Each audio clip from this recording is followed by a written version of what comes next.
Good afternoon. I request all to please raise yourself for the national anthem.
Contact to start to.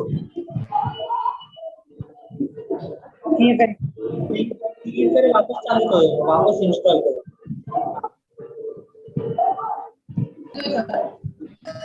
Contact to start to. ठीक है वापस चालू करो वापस install करो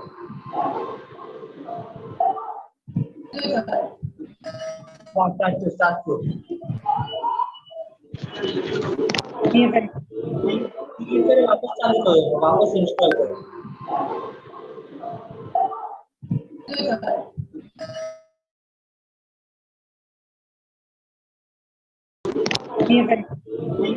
ठीक है वापस चालू करो वापस इंस्टॉल करो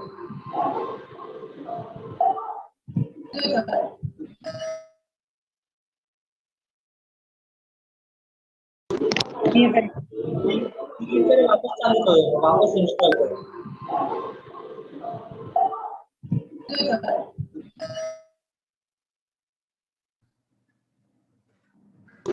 ठीक है वापस चालू I'm करो really very sorry for the technical issues.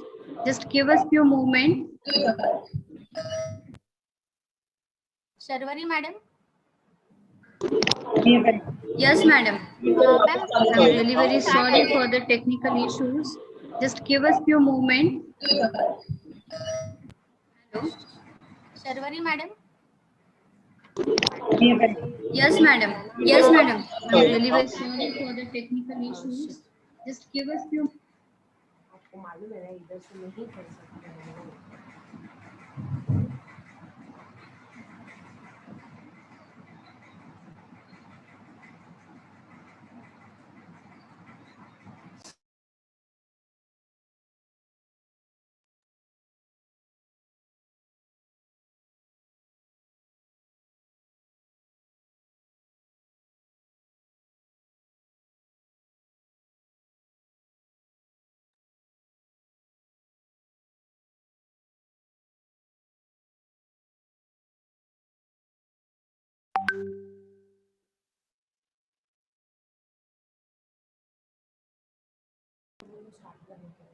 Sharvari madam. Yes, ma'am. Yes, ma'am. Please start again.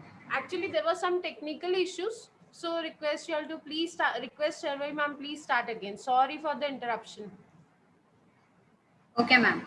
I request all to please raise yourself for the national anthem.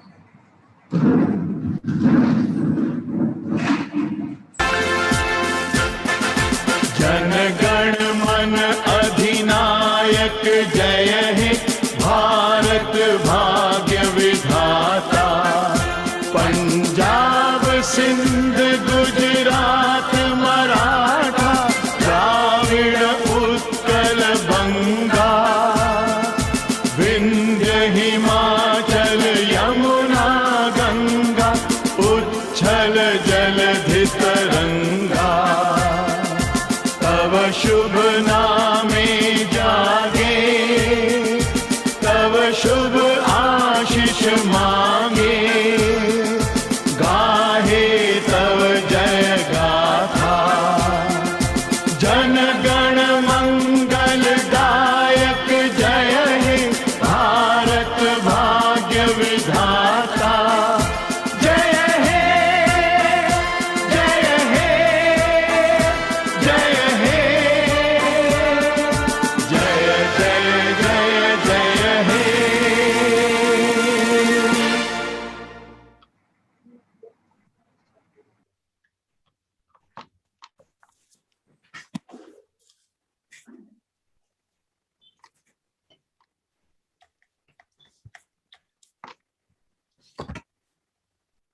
Good afternoon to all dignitaries, guests, and delegates with great joy and pleasure. This is Sharvari Paranjpe, and I feel privileged to extend my warm welcome to all on behalf of Bharat Friends Associations, Bharat College of Arts and Commerce, to the inaugural function of online one-day international conference.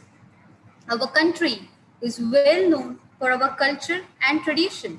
In our tradition, we always pray to God before starting anything. So, let's dedicate a prayer to Ma Saraswati for her blessings.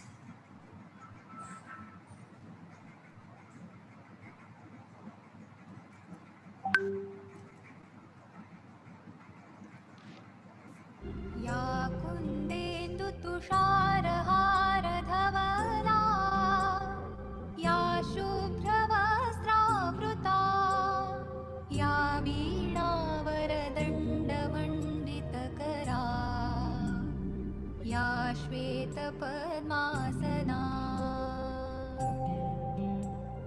या ब्रह्माच्युतशङ्करप्रभृतिभिः देवैः सदा वन्दिता। सा मां पातु Saraswati Bhagwati निःशेषजाड्यापहा।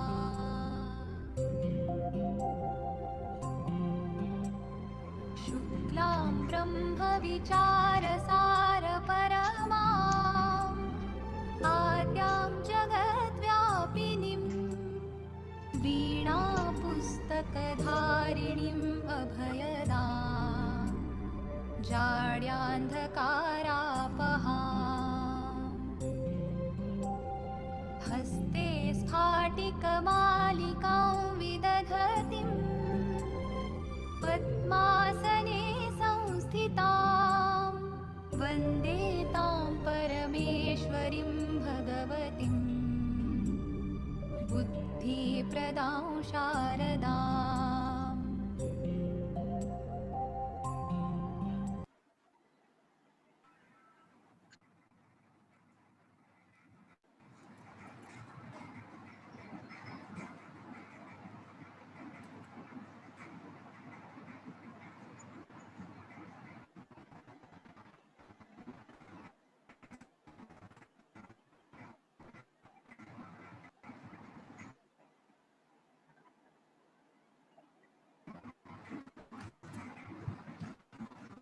It has become a regular aspect and part of Bharat College to organize various programs and activity for the staff as well as students. Promoting and nurturing attitude towards excellence as a lifelong goal is the vision of Bharat College. Education for all was the idea.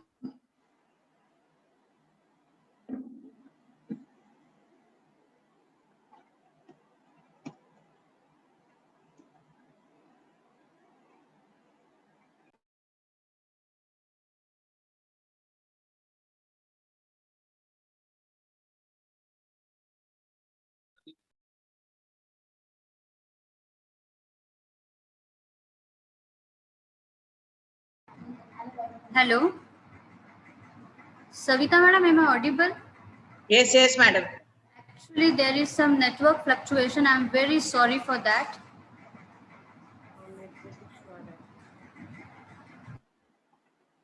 Yes, ma'am, continue.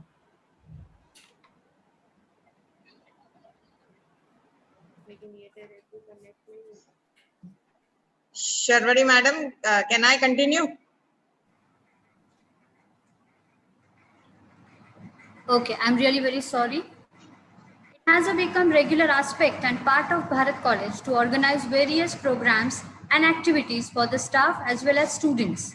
Promoting and nurturing an attitude towards excellence as a lifelong goal is the vision of Bharat College.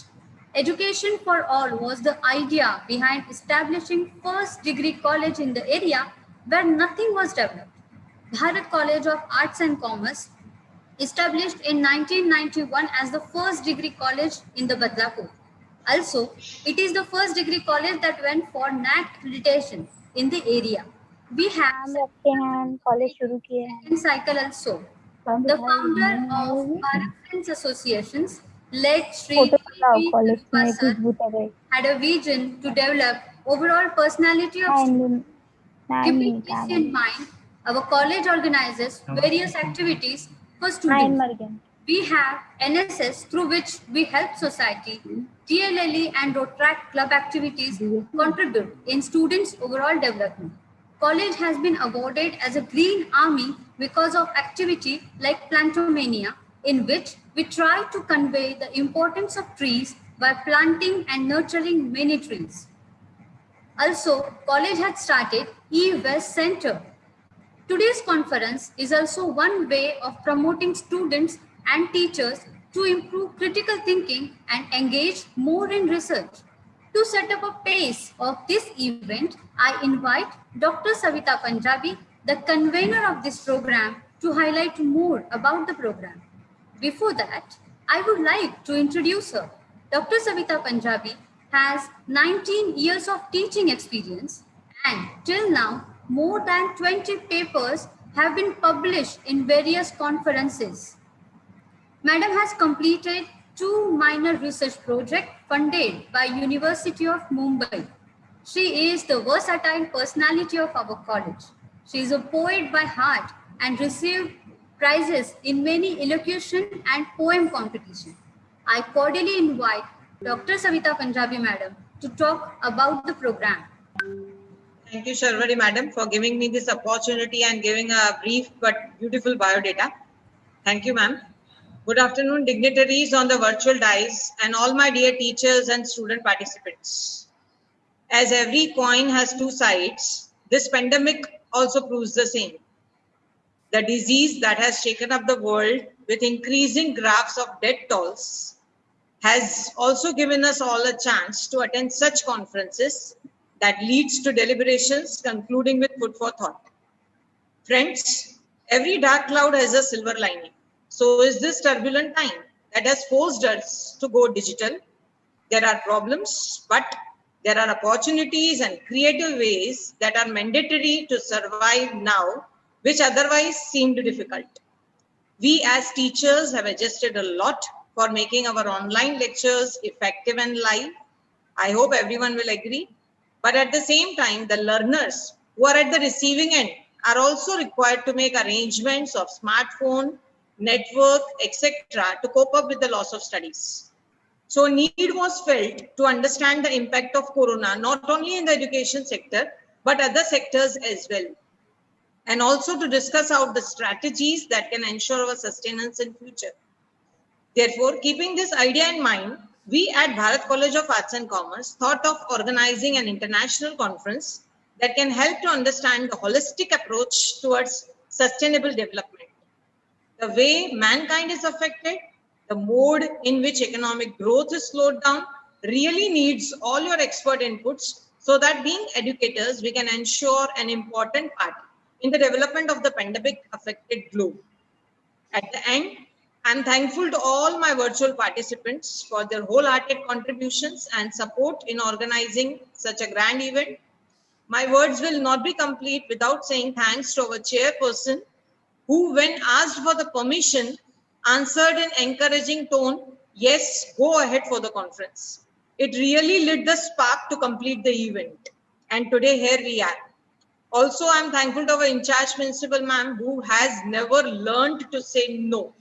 With her smiling face and positivity, ma'am, she always says, we are with you, go ahead. We are blessed to have such a captain of our team.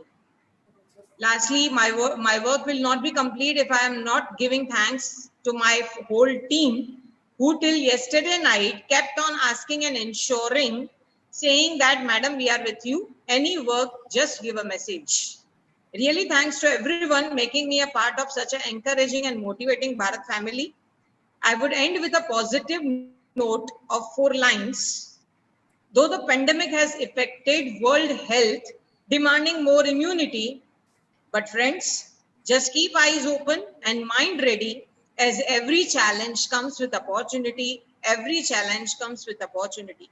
Thank you one and all. Thank you, Sharvari madam, for giving me an opportunity to talk to international friends.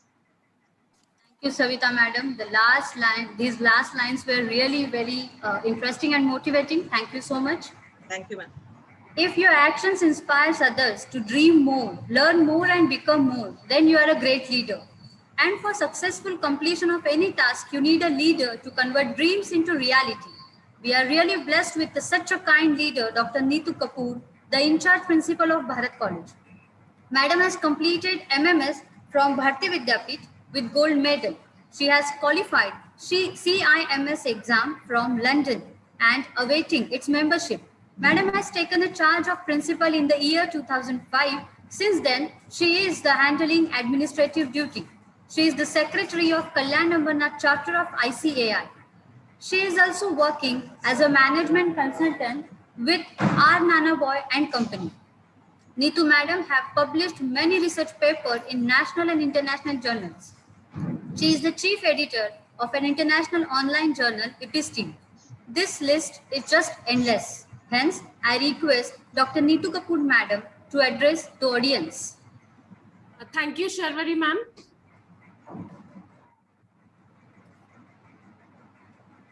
Thank you, Sharvari ma'am, for this nice introduction, and a very warm welcome and good afternoon to all the dignitaries, participants by whatever name called, who have joined this meeting.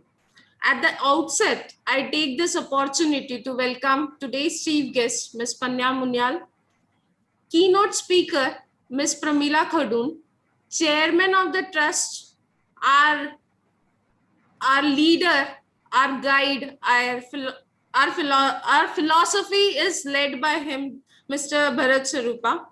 Chief guest of the valedictory session, CMA Narasimhan. Chairman of the technical session, CMA Dr. Kinnari Thakkar, and all the participants from various places. It is said that life has no limitation except the ones you make. So I think This international conference was a dream that we were dreaming since so many years, and I think Corona has given us the chance. This infection was positive and has given us the chance to conduct this international conference with international delegates on our panel who will be guiding us throughout the session. It is said by the Dalai Lama, share your knowledge. It is way to achieve immortality. So in this pandemic, we all know we have suffered a lot. The life which was never thought of has become the normal of day. So with the intention to have sharing of knowledge on sustainability, even if the Corona doesn't leave us throughout our life, what would be our ways that can help us to sustain in a much better way, which was normal yesterday, but not a normal today? This is what our aim of the conference is. It is said that the best out of us comes into the open during the time of crisis. So this crisis actually has given us to learn new things, has created new opportunities for us. COVID-19 is the first collective crisis that people all over the world has faced in a very short notice. We have seen several facets of a good, bad, and ugly in the summer in us emerging as we saw good things such as humanity and care for others was to a great extent. Parents, working parents got time to spend with their family. Eco-friendly environment, which was sometime a dream, also came true, seeing Gangajal turning divine. What many NGOs and government could not do for keeping Gangajal clean, COVID could do. So COVID also have that energy to clean bad things in us. Maybe it will clean bad things in our lungs also. Economy of countries worldwide has suffered. Almost every sector was infected by Corona and still searching the way for sustaining it. However, the business houses searched new ways to sustain the business. Work from home has helped many industries to survive. Even this education sector, which was never thought of without a blackboard and a chalk, is now dealt with the laptops and the mobile phones. And some industries which suffered bad, affecting almost 38 million layoffs. We are looking out for the solution to accommodate those 38 millions. Entertainment and education on the others was also on the downside. However, IT industry, pharmaceuticals all picked up during this pandemic. As a coin has a two side, similarly the Corona has produced two sides. I should say that teachers have learned new way of doing things. The same things are done in a different manner. Demand for automobiles increased. Public transport, which was not available, have raised the demand for automobile industry, which was going low before pandemic. In view of the scale of disruption caused by a pandemic, it is evident that this current downturn needs some solutions to it. The conference aims at discussions and deliberations on sustainability. This is what we are all looking for through this conference. I should end up saying that sometimes bad things that happen in lives put us directly on the path of the best things that will ever happen to us. So with this hope, I end saying that let Corona give us the best out of us. Let us survive and sustain and give solutions to the industry to come up with the good things to sustain themselves, and let people get employment, students get learning, and let us improve our way of working. To end, I'll say that all wise people have gathered together for finding solutions to sustain this pandemic and anything in future. Thank you very much for this virtual listening. I hope so. This virtual platform has given us a way to meet each other virtually and see each other. Thank you so much, Sharvari ma'am, and thank you everyone. I once again welcome all the participants from various states, various places. Thank you for being there with us, even though this corona or pandemic COVID-19 cannot affect our meeting. This is the best part of this COVID-19. Thank you very much. Thank you, madam. Your quality of turning negative into positive, we have seen in this speech also. We are always get inspired by your speech, and today when everyone is talking about the negative part of corona, you have shown us the positive side of corona also. Thank you so much, madam. Now we are going to listen a dynamic personality, a very kind-hearted man who is a pillar of Bharat Friends Association and guide for every member of Bharat family. None other than Mr. Bharat Sarupa sir. I request Bharat sir to enlighten us with his words.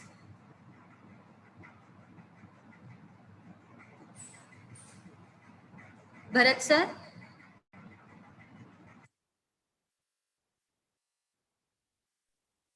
Good afternoon, everybody. Yes sir, good afternoon. Lovely. My dear children, at my age, all of you all are my children. Whatever your age, but so my dear children, I'm sorry, my phone is falling off. Give me a moment to just adjust myself right up. All right, here I am. COVID. You know, it's such a funny term. I find it now. It's like a joke, because I think I learned the maximum in this period. I call this actually as the golden period. The golden period in the history of education. You know, we had before Christ and AD, after death, where the entire lifetime line is divided into two parts. I would say for the education sector, it would be before BC, which is before Corona, and AC is after Corona. This was the most beautiful moment, or the most beautiful period for the education section. You know what? The teachers, me being a teacher, we had kind of become very, very complacent. We had become very confident. We had become very sure of ourselves. And we knew, pick up a textbook, study, read it, and go and deliver the lecture. I mean, we were so sure of ourselves. The major issue was that this period taught me especially, how to unlearn. You know, a very important term, while we were only trying to learn and teach, this period taught me how to unlearn my previous knowledge, my previous style of teaching, my previous style of handling a class, and learning an entirely new topic, an entirely new methodology, completely different. I mean, it was like wonderful. Every day it was like a challenge to teach from the 8 feet by 4 feet blackboard to a 6 inches screen, maybe 4 inches screen on your mobile phones. And it was wonderful. So such a big kingdom became so small and so powerful. And I realized that, yes, I can do wonders with this. I mean, I can pull out things out of the hat. You know, like a magician pulls out a rabbit suddenly. So all of a sudden, I can share my screen with you. I can get something from any part of the world and show it to you. Earlier, to explain to a child or to you a certain concept would have been like, okay, perhaps you understood 20%, you understood 50%. But now for me to show you a graphical picture has become a reality. I can immediately tell you, look, this is what I'm talking about, guys. Better understand this. And that's why I feel that this period was actually a boon for the education section. Hiccups were there. Yes, I'm not saying, everything was smooth sailing. No. We teachers were put in the storm with a nice paper boat given to us and said, sit in the paper boat and weather the storm. And we did. we weathered the storm. You know, it brought me so close to my students because my children were more techno savvy than I was. So many a times I would just, quite quickly sneak up to my child and children and say, Chief, I am stuck over here. Now what do I do? And they would smile and they say, okay, boss, now you are under my umbrella. Now the student has become the teacher. And we grew together. It was such a beautiful feeling. The bonding, the sharing, the learning, the unlearning, everything was just gorgeous about this moment. And the beauty is that it's not over. It is, tomorrow the schools will start, the colleges will start, we'll all go back to our chalk and talk method. But believe me, it has given us a new dimension, a new path, and a new horizon for us to start exploring. And we will definitely not stop at this. Thank you so much, my dear participants. Thank you, everybody, for joining us today. Have a wonderful session. Thank you so much. Thank you very much, everybody. Bye-bye. Thank you, sir. Your words of wisdom are always guiding us, and it's our pleasure to listen you every time. This time also we have learned new terms like before Corona and after Corona, BCA and SE, and definitely teaching has got a new way of learning and teaching and learning pattern. Thank you so much, sir. Moving ahead, it is now my pleasure to introduce our keynote speaker, Ms. Pramila Khadoon, madam. She is the poetess from the island of Mauritius. She holds a degree in food science from SNDT Women's University, Pune, and a postgraduate certificate in education from Mauritius Institute of Education. She has been head of the Department of Food Studies Department at Modern College and a part-time lecturer at Mauritius Institute of Education. She has written a textbook entitled Food and Nutrition Simplified, which is a bestseller both in India and Mauritius. Her two novels, When Love Speaks and He Left Everything for Her, have been published in Delhi along with 7 collections of poetry. Her poems have been appeared in many international magazines and has participated in many teleconferences. Madam has won the Real International Prize for Excellence in Writing and Literature in 2015. We are really very fortunate to have a speaker like you, Pramila madam. I invite Pramila madam to take a charge and address the audience.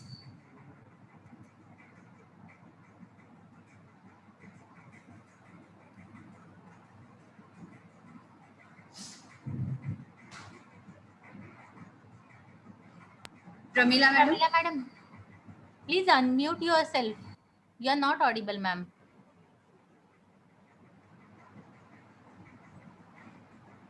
Is it? Can you hear me now, please? Yes, madam. Yes, madam. Please proceed. Can you hear me now? Yes, madam. Okay, thank you. Thank you. Good afternoon, everybody. I bring greetings to you all from our lovely island, Mauritius. Mrs. Neetu Kapoor, Principal of Bharat College of Arts and Commerce, distinguished guests, ladies and gentlemen, it gives me immense pleasure, and it is indeed a very great honor for me to be the keynote speaker for the world-class conference that Bharat College has organized today in the advent of pandemic COVID-19, which is such a threatening menace to humanity in all its activities across the globe. Today, I'm going to talk of the impact of COVID-19 on the Mauritian economy. Ladies and gentlemen, the pandemic COVID-19 is having a devastating effect on the economy worldwide, and Mauritius can't be an exception as it is connected to the rest of the world in the field of economic activities. Since independence in 1968, Mauritius has developed from a low-income, agriculture-based economy to a high-income, diversified economy with growing industrial, financial, ICT, and tourist sectors. For most of the period, annual growth has roughly been 4%.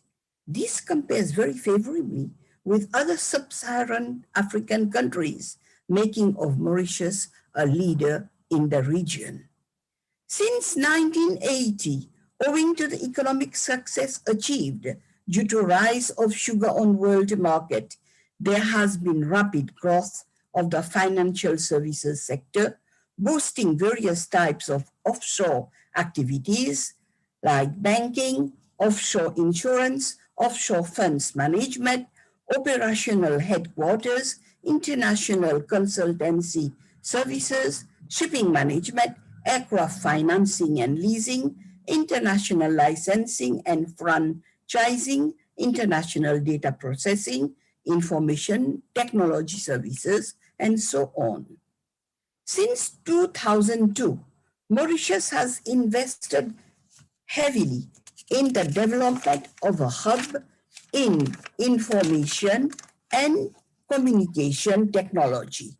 The contribution of the ICT sector accounts to 5.7% of the GDP. It employs 15,390 workers on the whole, and many are from India. The economy of Mauritius is a mixed developing economy based on agriculture, exports, financial services, and tourism. Since 1980, the government of Mauritius has sought to diversify the country's economy beyond its dependence on just sugar production. In terms of energy, Mauritius's endowment with alternative energy resources and good governance makes it one of the potential winners in global transition to renewable energy, and the country is ranked number 8 among 156 nations in the index of geopolitical gains and losses after energy transition.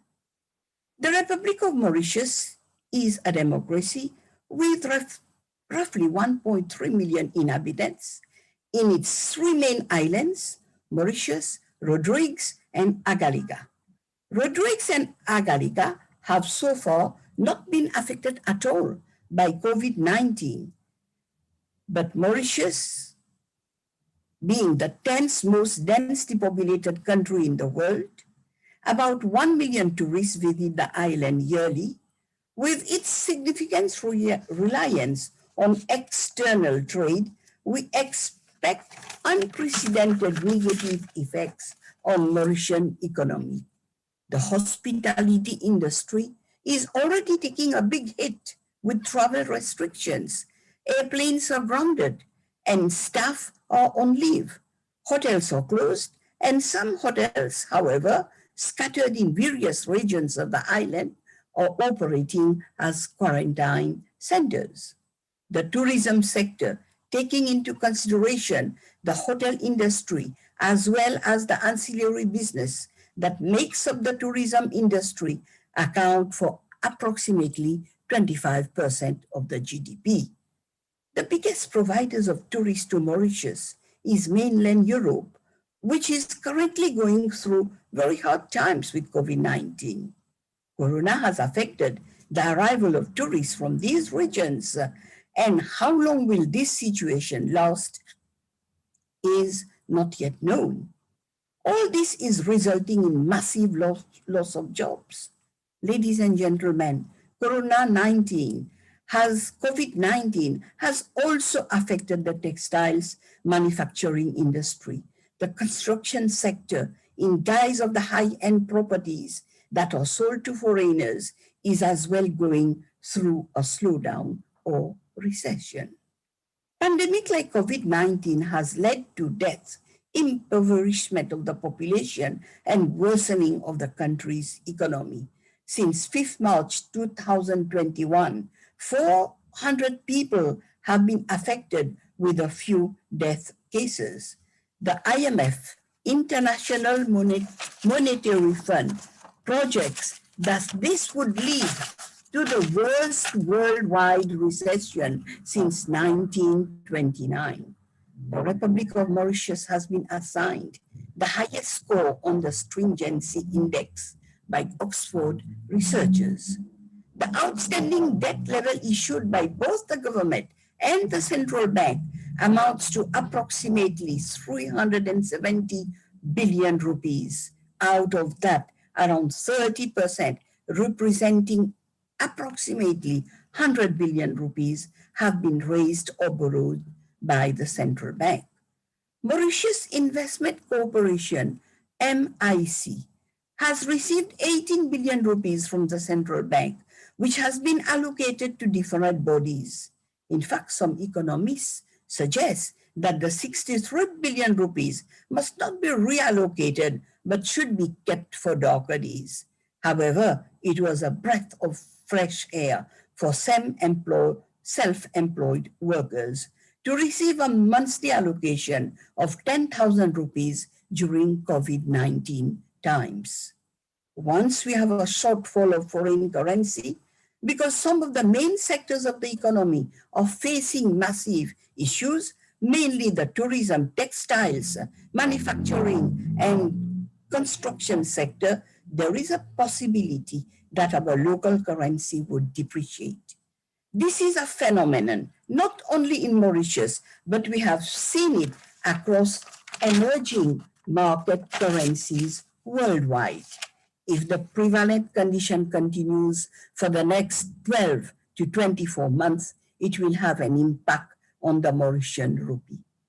According to Marc Alexandre Asnet, Director of Investment for Africa-Asia region, the International Monetary Fund, IMF, has forecast a growth of 9.9% for 2021. However, if the confinement will continue and last for 10 weeks, like last year, 2020, then the growth will only be 6.5% for 2021.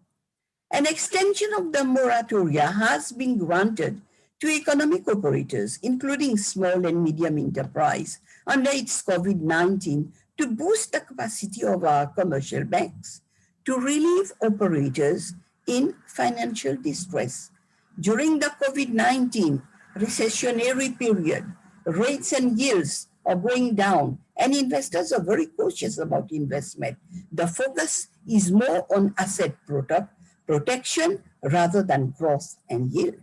Globally, the level of investment is probably at its lowest, and uncertainty can have long-lasting negative impacts. However, the good side of it is that COVID-19 has made business more reliable on digital banking than ever before, contactless payment, and especially card payment for e-commerce transactions. Opportunity to rapidly launch e-commerce groceries have emerged for the benefit of the Mauritian nation. To end, I would say that the Mauritian economy will come back to normal once the situation is handled properly, both at national and international level, for we should not forget that our economies are interconnected worldwide. Thank you, ladies and gentlemen, for your kind attention. Thank you, madam. It really helped us to understand how COVID-19 has impacted on Mauritian economy. Thank you so much, madam, for your gracious presence also. I'm really very grateful for introducing our chief guest of the day, Ms. Panna Muniyal, madam. She is the lifestyle editor of The National, a media headquartered in Abu Dhabi and with correspondent to all over the Middle East, the UK and the US. Panna madam had worked at the Times of India and Hindustan Times newspaper in Mumbai. She was a faculty member of Xavier's Institute of Communication Journalism program. She is passionate about English literature and print media. We rarely get this kind of opportunity to listen to the words by such a speaker. I request Panna madam to address the audience. Panna madam. First, let me unmute myself. I feel like the words "you're on mute" have become like ubiquitous across the board. Can you all hear me now? Yes, ma'am. Yes, ma'am. Please proceed. Good afternoon, everyone, and thank you for taking the time to be here. My name is Panna, and I've been a journalist for about 15 years now, which makes me feel really old. We're here today to talk about the role of the media in creating awareness during the pandemic. I'd really like this to be an interactive session, though, in a thought sharing and Q&A format, because Neetu madam and the rest have very kindly given me 20 minutes. But if I talk for 20 minutes, I will fall asleep. So I'm not going to do that to you. So what I'm going to do is speak for about 5 minutes and then open the floor up to questions for 10 minutes. Is that okay? So there are 4 main topics that I'd like to cover in these few minutes. And those are, let me just share my screen very quickly with you for a second. Can everyone see that? So Yes, madam, it is visible. Cool, thanks. Mainstream media and social media, information and misinformation, and who said that and why do you believe them? So, now, if I can figure out how to stop sharing, that would be very helpful. There we are. All right. So, the first concept I want to address is doom scrolling. For those who are unsure about what it means, doom scrolling is a term that became popular when COVID-19 was first declared a pandemic. It is defined as a compulsive behavior that causes a person to constantly check news feeds and death rates. Does that sound familiar? Is that something that you've maybe been doing in the past year or so? Now, what you do in your time, what you choose to read and hear and watch is your business. The question here is, what kind of information is being fed to you and by whom? There are 2 parts to this. One, the consumers of your TOI, your HT, the BBC, the Guardian Online, hopefully even the National. These are directly impacted by the words and voices of journalists or broadcasters. And what is the first rule of journalism? To be accurate, yes, but also to be objective. The second comes those consumers who rely on social media to get their news and their information. That's your Facebook, your Twitter. But who is populating these feeds? Is it well-trained editors? Is it experts? Not always. More often than not, it is someone who's already formed his or her opinion and is either sharing that opinion in their own words on social media or sharing articles written by other people who share their already formed opinions, if that makes sense. What we, in our field, we call them citizen reporters. Now, some of these citizen reporters are conspiracy theorists. The world is going to come to an end. Some of them, and this is very similar, are doomsday predictors. COVID-19 is going to kill everybody. Hence the term doom scrolling. Some are diehard optimists.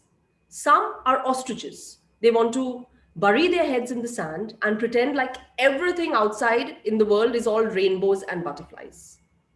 None of them is 100% accurate. How can they be? When the legitimate media itself is sometimes inaccurate, especially given an unprecedented situation like the pandemic. So now what do? We're in a conundrum. On the one hand, we're faced with this pandemic, which is the first situation of its kind in any of our lifetimes. And this leads to confusion and a fear of the unknown. That in turn leads to the need to consume as much information, as much news as possible. And I don't know if any of you have experienced this, but if you spend 5 minutes on, say, Facebook, on one story that says, I don't know, vaccines are for idiots, your news feed, the next time you log on, will be filled with similar stories, right? So on the one hand, we have the big bad wolf, which is the pandemic. And on the other hand, we have all of these various media sources, but many of which are inaccurate. What happens then? It leads to more fear, more confusion, more doom scrolling. It is, as our Indian school textbooks love to label it, a vicious cycle. literally. Even the World Health Organization was forced to release a guidance on this issue. And they said, and I quote, "The sudden and constant stream of news reports can cause anyone to feel worried. So please minimize watching, reading, or listening to news about COVID-19 that causes you to feel anxious or distressed." They go on to say, "Seek information updates at specific times during the day, but only once or twice." This is the WHO. Then there's this other guy. He goes by the name of Rolf Debelly. He's an author and I think he's a self-help guru. He's from Switzerland. And his advice is, he says, "I would suggest everybody to think about not just how much news they consume, but to know your sources and then limit your news consumption to 15 minutes every day." Literally, he says, set a timer. That is more than enough. 15 minutes of media time is more than enough to get a sense of what is happening in these extraordinary times. So now we've established what you, the consumer, must do, right? Let's go back to the question, what is the role of the media in creating awareness about the pandemic?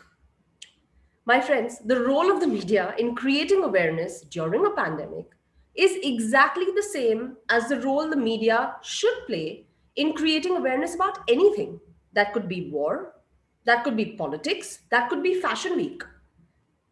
Journalism 101 calls on those of us in the profession, whether we are writers or we are speakers or we are broadcasters, whether the medium of choice is a newspaper or a TV show. Basic journalistic skills need them to be accurate, objective, and responsible. But quite frankly, the sad truth is that some factions of the media have and always will sensationalize news.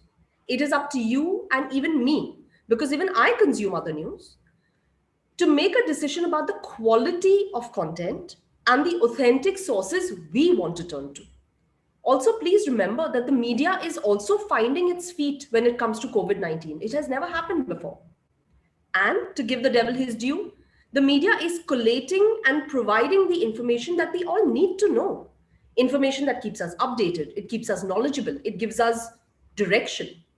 They give us information about curfew timings or which alcohol shop is going to be open on which day. That's important stuff, right?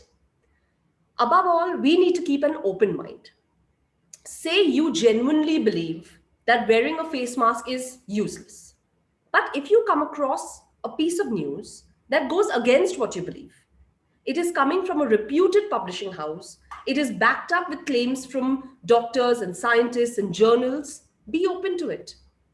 Do not go instead to a tabloid that will use the words, "According to a source who didn't want to be named, people who wear a mask are more likely to fall ill because they are breathing stale air," or whatever it is. Take it from me, there was no source. Before I open up the floor to questions, let me leave you with one final thought. Which of these 4 headlines would you click on and why?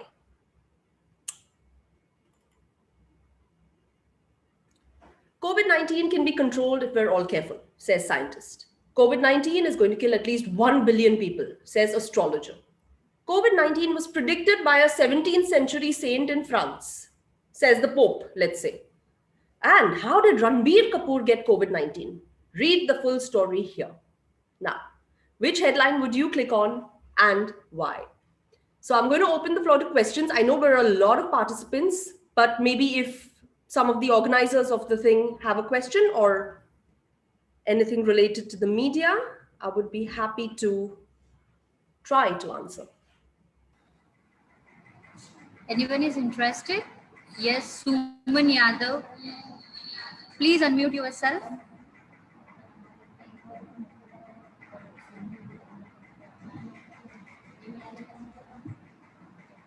No worries if not. Just read the newspaper. And as teachers, you have such, first of all, thank you. I mean, hearing all of you speak, I cannot imagine the challenges that you all went through in, like my father said, unlearning everything that you know. So well done. Good job. One thing that I would request, in an informal setting now, when it comes to the media, is pick up 5 newspapers. How expensive are they? Pick up the Times of India, pick up Hindustan Times, pick up Indian Express. I don't know if it still exists. Pick up DNA. I don't know if it's still, whatever it is. Pick up 5 newspapers. Tell your students, okay, these 5 newspapers have covered the same news, let's say something that the government has done.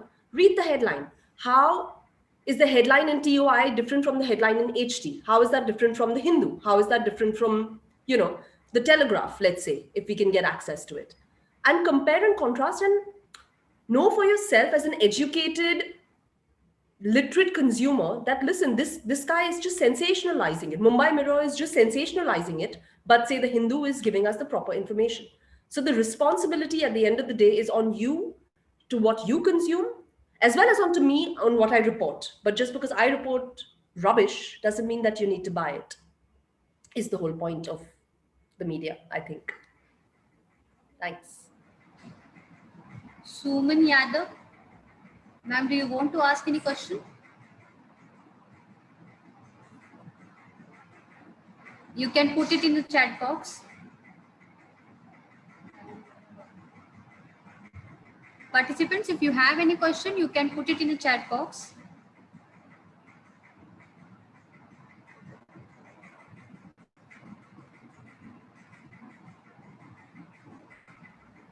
Okay, thank you all. Thanks so much for organizing this and for inviting me. And I look forward to being a part of the other ones as well. Oh, hang on.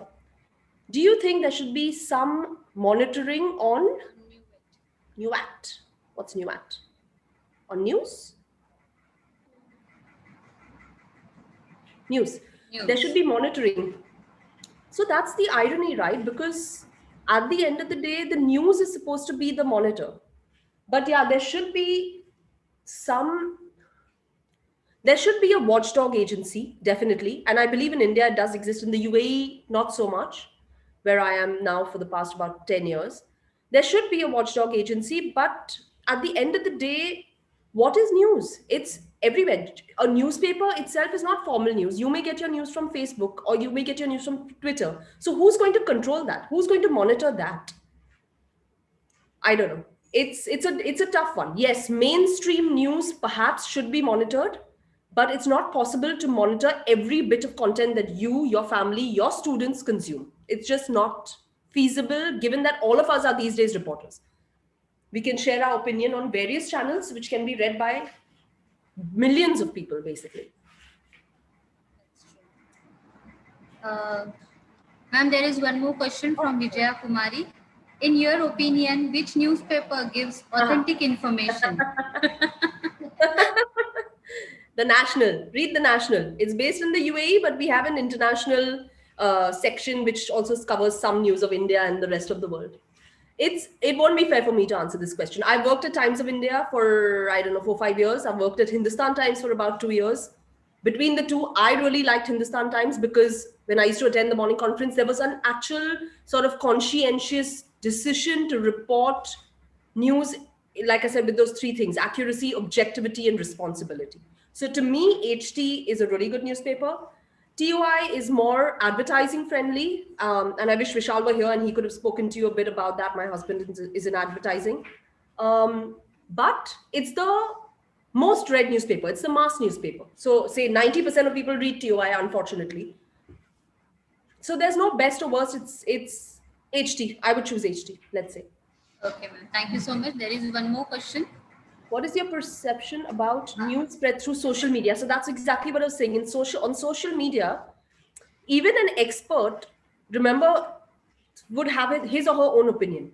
So the news that you see on social media is not really coming from a trained editor or a trained journalist or a trained broadcaster, or even if it's a journalist making this news on social media, that's their personal domain, right? So I would say take it with a pinch of salt. Either you would be like, oh, I believe this, mujhe to pehle se malum tha, yehi hai, and then you will go and pick up that article. But yeah, it's social media at the end of the day. It's not a newspaper. It's not a news channel. It's not a authentic source yet. Yes, when Twitter says, okay, we're going to monitor and say this tick, this is the news, this is authentic news or authentic news coming from an authentic source, then yes, maybe social media will be our go-to for all kind of news, which is sad because then print journalism will die and I will be out of a job, but that's another topic. Yes, ma'am, that's true. There is one more question. How can media help to cope up with this pandemic? And what can be their contribution to recovery from this disaster? Yes, Prabhat Shukla is asking this. As a journalist, what is my personal view on the pandemic, and how can media help to cope? Contribute. What can be their contribution to recovery from this disaster? So the other day, there is this nanny. She works in someone's house and she earns about 1,000 dirhams, which is about 15 to 20,000 rupees, which is not that much in the UAE if you're paying rent and you're sending it back to your children and you're doing whatever. And then she got COVID. And we wrote about it in the newspaper. And within the next 2 days, all her medical bills, her flight back home, I think it was to the Philippines, etc., was all paid for. So when you say, how can the media help to cope with the pandemic, or what can be their contribution? Their contribution can be what you make it be. If I write about it and you discover you would like to make a donation to some organization, you would like to help the frontline workers, you would like to help an individual nanny who doesn't have money to go back to the Philippines. The point of news is to report the facts, not to say, please help her, she needs help, or not to say, do not help her. It is, this person is going through this situation, this nurse who has been working on the COVID front lines is going through this situation, and that's it. We leave it there, or we are supposed to leave it there by being objective. So in that sense, the media can help by doing its job, which is telling you the truth in an objective manner. Yes, ma'am, that's true. That it's our perception how to take that a particular news. And to know your sources, yes. And to validate your sources. It's what you do for your research papers. It's what you do when you're teaching your students something, you know. Yes, correct, ma'am. That's true. Anyone else? Any question? All the questions.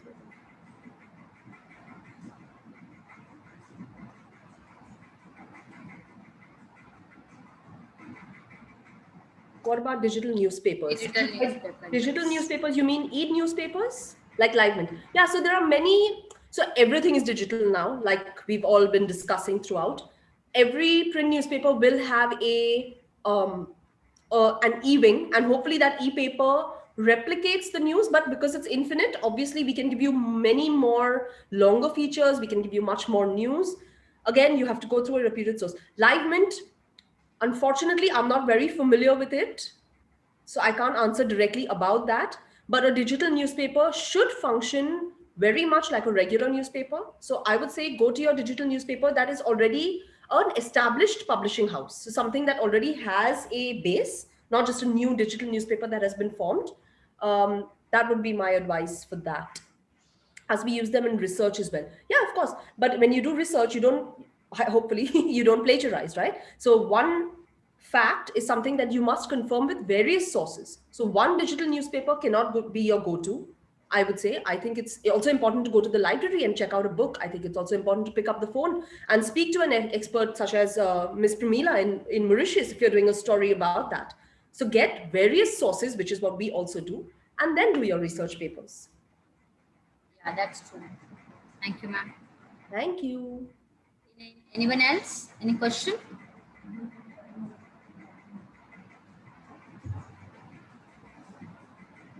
Great. I'm going to go eat lunch now, but you guys have a good rest of the day, and hopefully we will meet again on Zoom soon. Yes, ma'am. Thank you so much. We are really very enlightened with your words that, correct, you have to check the sources whenever you are reading the information or any news.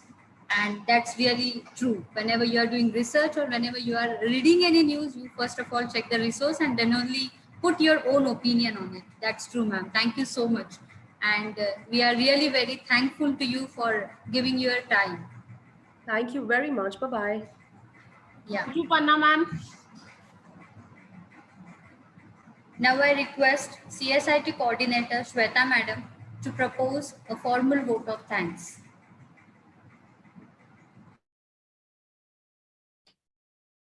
Formal vote of thanks for the inaugural session, and we'll be continuing with the technical session hereafter.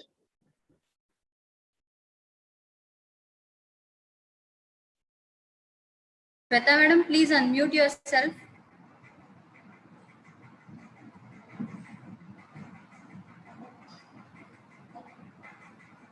Thank you, Sharvari madam. Good afternoon, everyone. It is my privilege to propose a formal vote of thanks to all the dignitaries who have witnessed this online international conference inaugural function. Today, my words are not enough to express this gratitude on behalf of our Bharat College of Arts and Commerce, Badlapur. I would like to thank our today's honorable chief guest, Ms. Panna Munial, for gracing today's occasion and delivering inaugural session. And thank you, madam, for your very interesting, interactive, and thought-provoking address. I would like to take this opportunity to thank our today's keynote speaker, Ms. Pramila Khadun, madam, who honored this function with her inspirational thoughts and knowledge. I also express my gratitude towards our management and our honorable chairperson, Mr. Bharat Sarupa sir, for his continuous support and motivation. I would like to thank our beloved in-charge principal, Dr. Neetu Kapoor, madam, for her unstinted support and guidance always. I'm also thankful to the convener of this program, Dr. Savita Punjabi, madam, for her efforts for smooth functioning of each and every aspects of the conference. I'm very thankful to the team that was working behind the scene. And last but not the least, a big thanks to all the participants for making this event successful. I thank you once again for your kind attention. Thank you so much. Now we can proceed for the technical session. Over to you, Pooja, madam.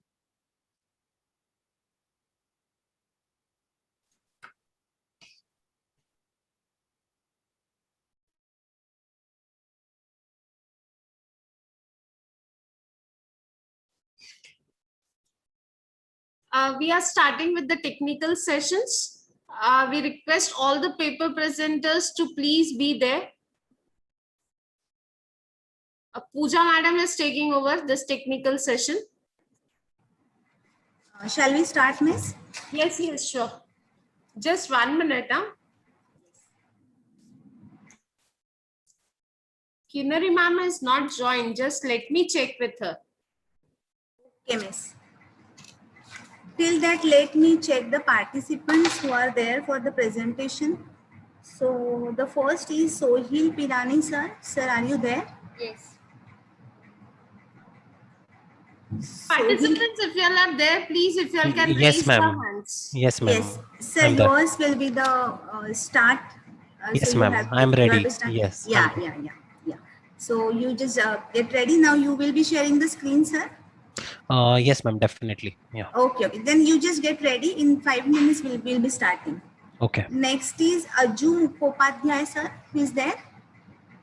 Yes, he is also there. Next is Aju Mukhopadhyay, sir. Sir, after Sohil Pirani, you will be starting.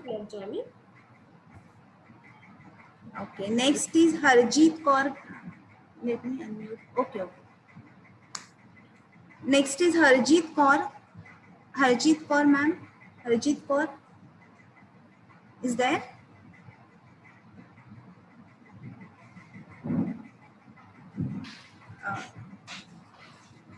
Professor. Yes, ma'am. Yeah, Harjeet Kaur is there? Yes, ma'am. Yes. Ma'am, yours will be third presentation. Okay, ma'am. Okay.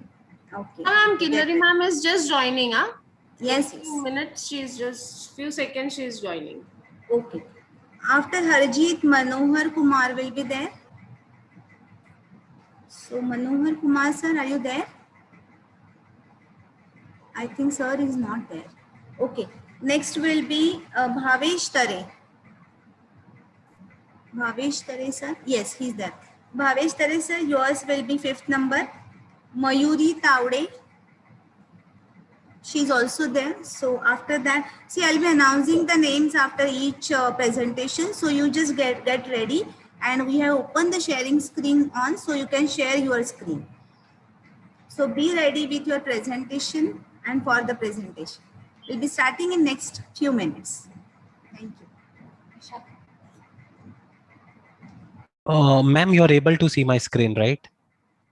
My yes, screen sir. is visible. Yeah. Yes, sir. Yes. Thank you so much. Yes, Kinnari ma'am has joined. Okay. Pooja ma'am, Kinnari ma'am has joined. Yes, Just ma'am. 1 second. Very good afternoon to all the participant delegates from various institutes and various places. This virtual platform has brought us all together in one place. That is a virtual place. Today, it's an honor to have Dr. Kinnari Thakkar, ma'am, from University of Mumbai. She's head Department of Commerce as well as professor. At a very young age, she has achieved a lot. Before her formal introduction, I would just like to say she is a most gentle woman and a most kind-hearted person that I have ever met. Ma'am, welcome you on this platform, virtual platform, and hope to see you in a college once, definitely. Most welcome, Kinnari ma'am. It's nice having you as a chairperson, and she's an apt personality for this session. Pooja ma'am, please take over. Thank you, Neetu madam.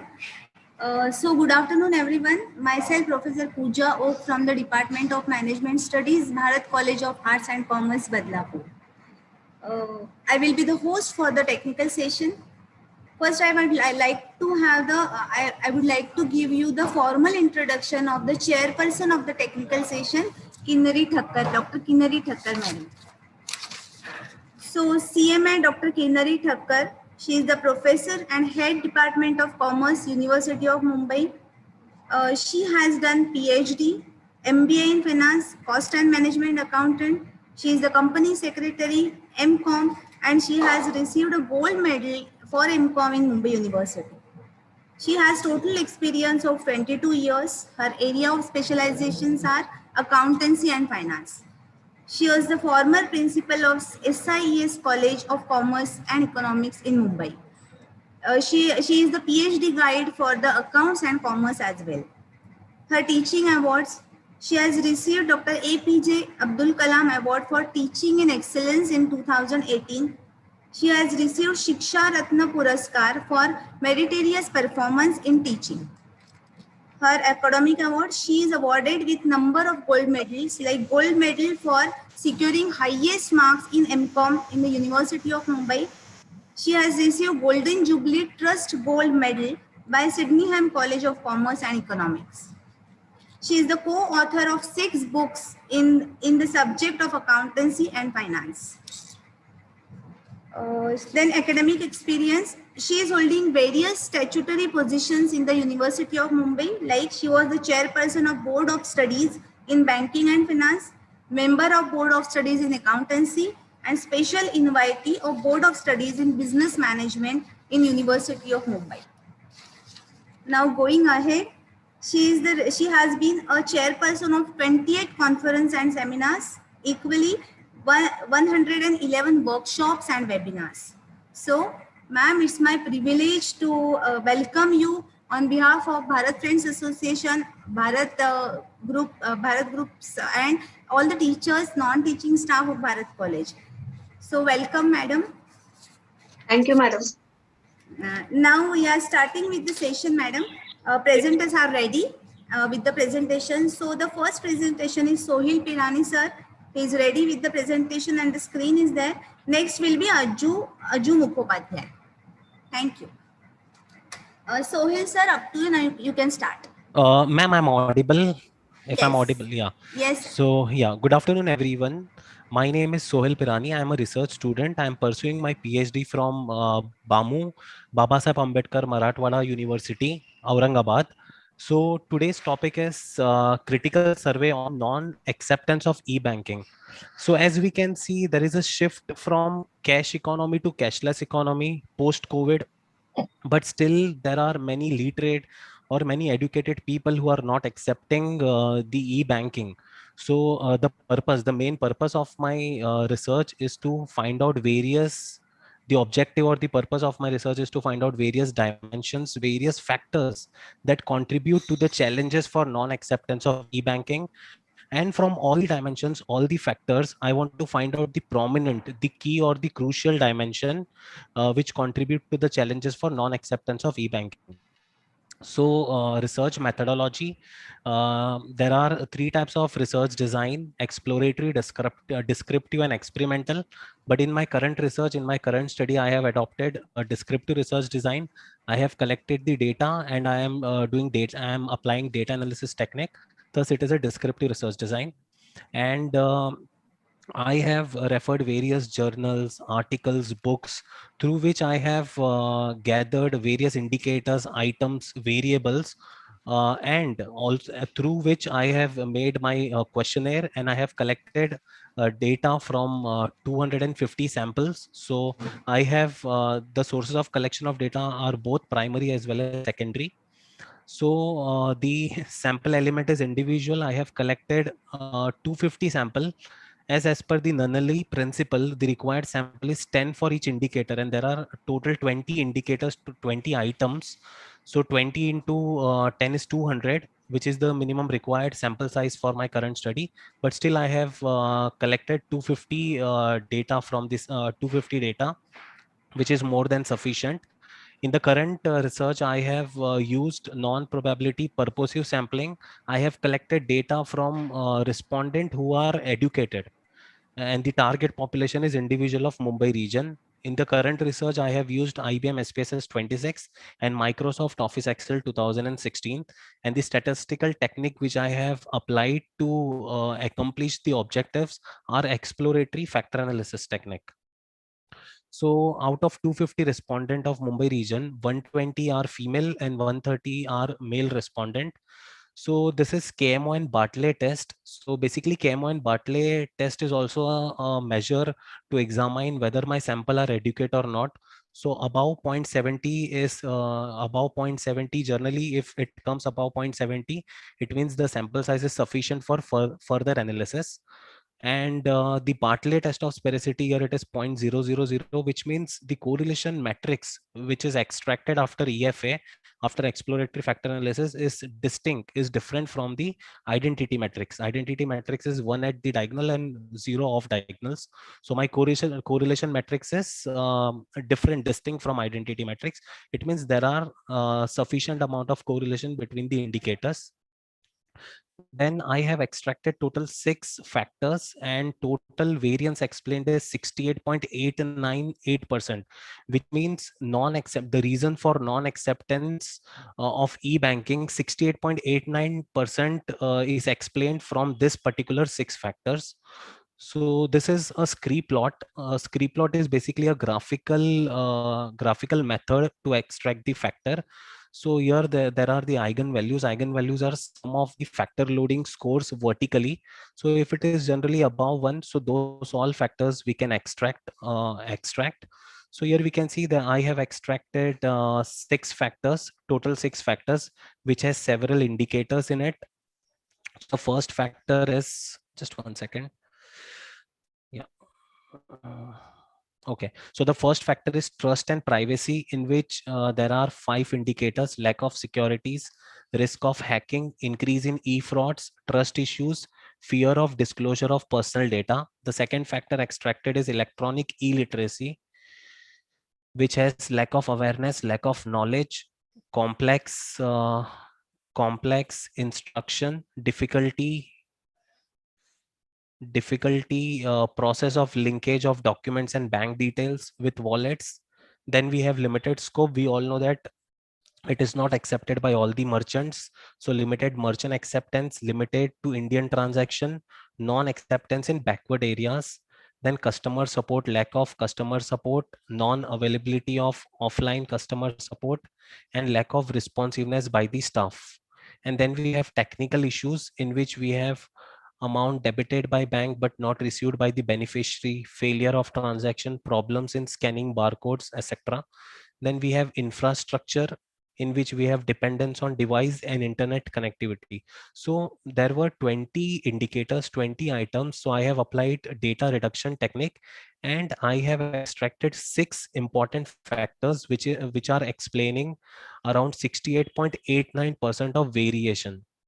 So here we can say that 68.89% of variance for non-acceptance of e-banking is through this 6 dimension, and the most important and allied factor that contribute the challenge in usage of e-banking is trust and privacy, which contribute 24.82%.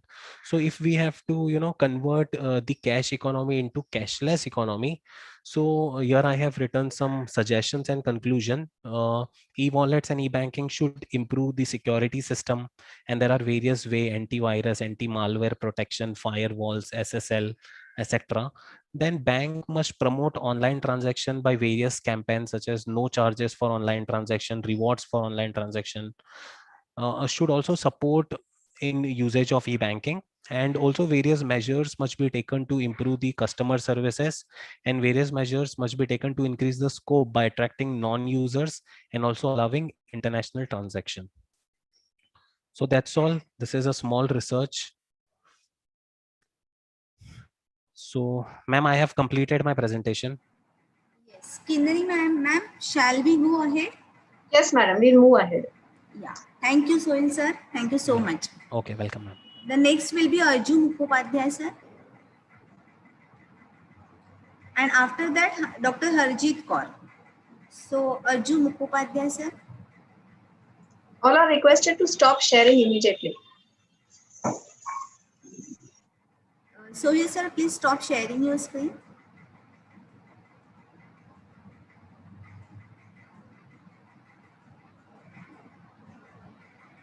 Arju Mukhopadhyay sir, are you there?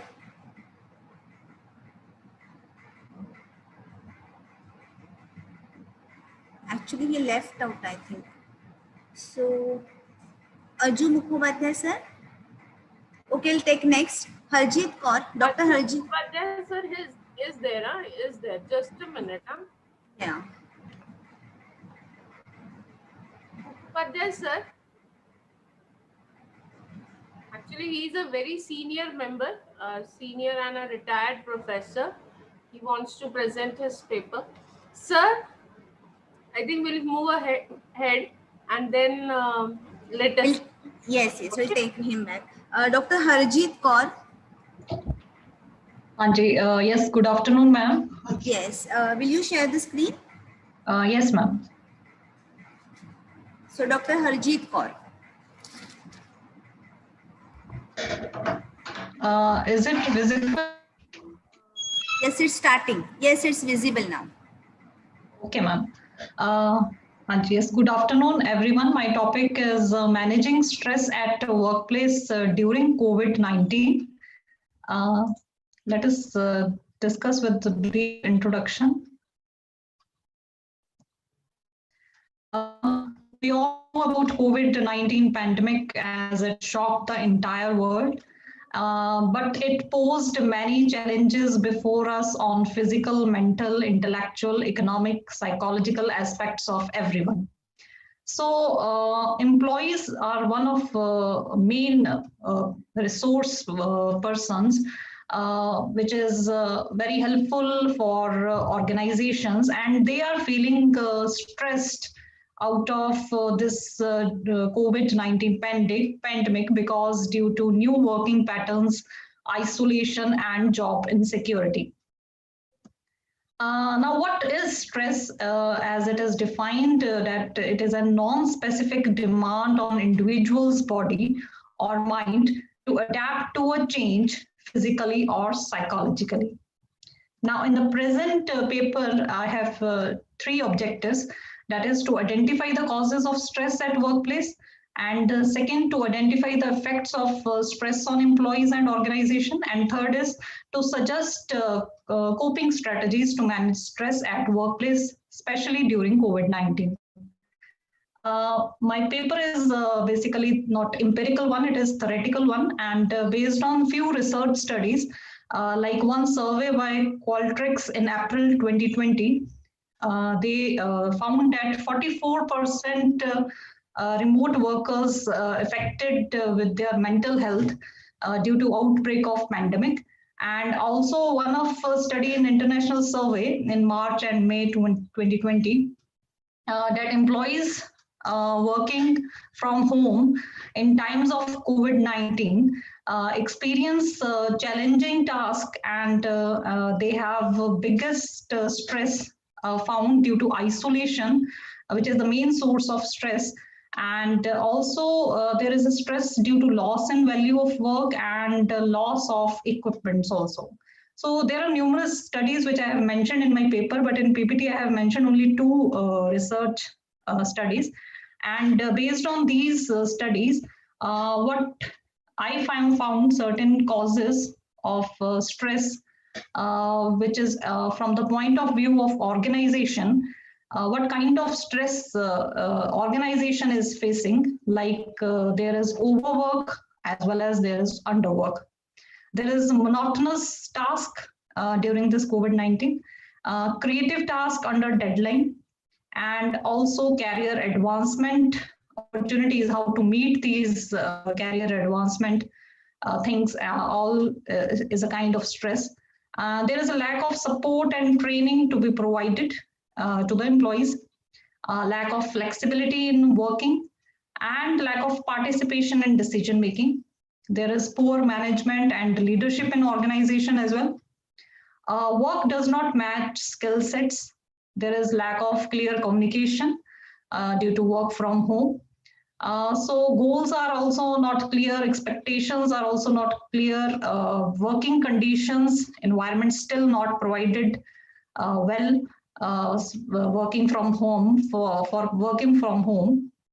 And especially, which I have bolded, that during COVID-19, that is, it is challenging to reach out to colleagues or management. Like if you want to work in groups or with a group of persons, then this is a very challenging task to how to do certain tasks, how to do such kind of tasks. So these are certain kind of stresses which organization face. And from personal point of view, from employees' point of view, there is unpleasant circumstances at home. We are not feeling free to work at home. There are other responsibilities also. So there is a work-family conflicts also. Competitive and hostile personality. You need to be more competitive. You should know about technology, all these aspects. There is a conflict between work and domestic responsibilities while working at home. And meeting other obligations, responsibilities at home, this is also a kind of stress. Unfavorable work environment at home, and a lack of routine. We are normally what we have physical routines, and we are now going with the online routine. So this is, there is not so routine. We have mismanaged with our routine. So this is also kind of stress. Reduced social support. We are in isolation. We are independently working. So this is also a kind of stress. So this brings anxiety and depression. So feeling of isolation is there. So these are causes of stress at personal or employees level.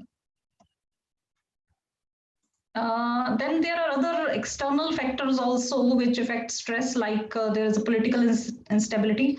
Now in the present day environment, there is a lot of political instability also, as well as there is COVID-19 situation also not so good. So this is a cause of stress. Economic decline definitely is there.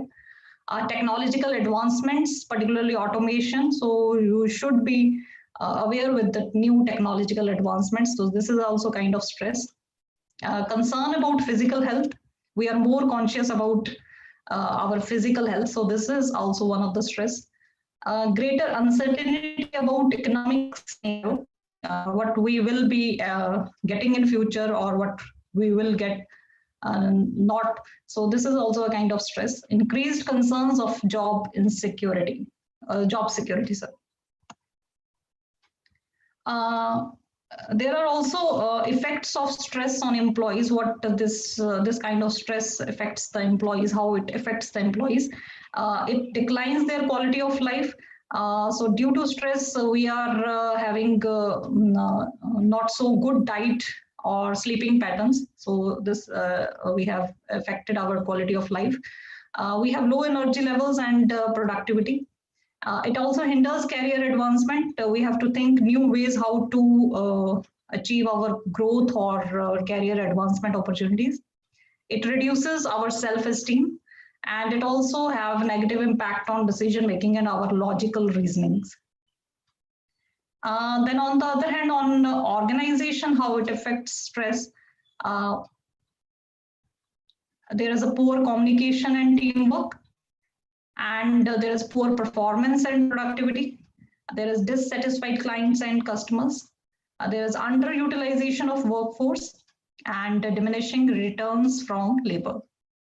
Now, after identifying various causes and various effects on employees and organization, there are a few coping strategies or ways how we can manage this stress, especially during COVID-19.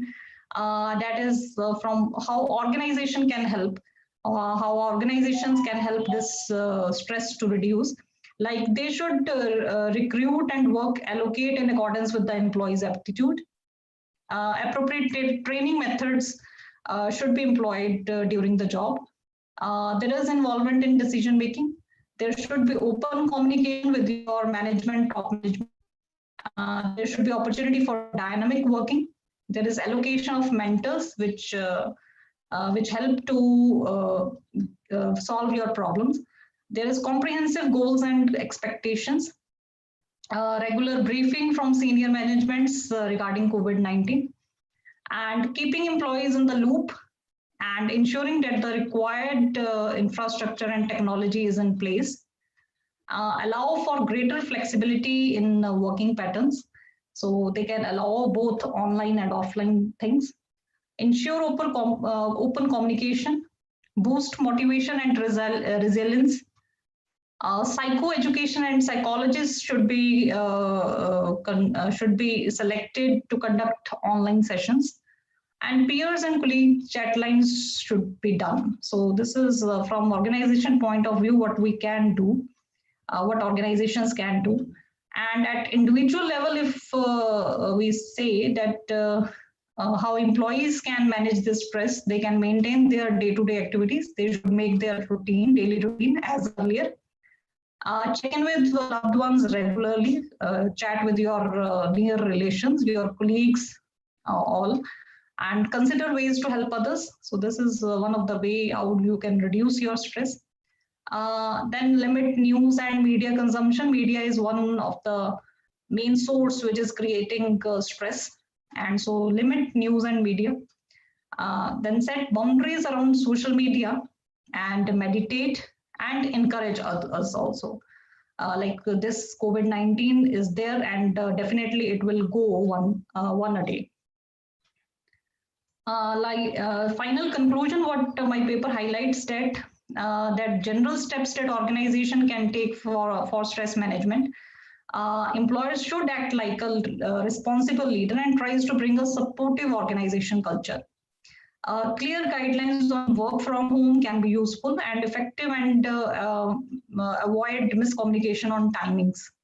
So it is recommended that to have regular meetings with your employees, providing specific, clear and timely feedback on how they continue and develop. So such things are important during this current pandemic, as it is still continue, and we are with a second wave, or somewhere it is a third wave. And so we need greater preparedness to manage this kind of stress in the future pandemics. Thank you. Thank you, everyone. Thank you, ma'am. Kinnari madam, shall we go ahead? Yes, madam. Okay. So now Aju Mukhopadhyay sir.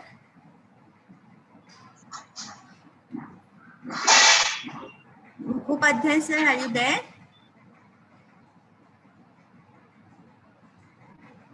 Actually, sir is there. Sir, can you unmute? There is one option. Please unmute yourself. So should I begin now? On your left side, there is one option. Sir has already unmuted. I have done it already. Okay. Yes, please continue, sir. Sir, you have to share the screen. So with my hearty thanks to the organizers of Bharat College. I am Aju Mukhopadhyay, author and critic, poet, author and critic. I'm speaking on state.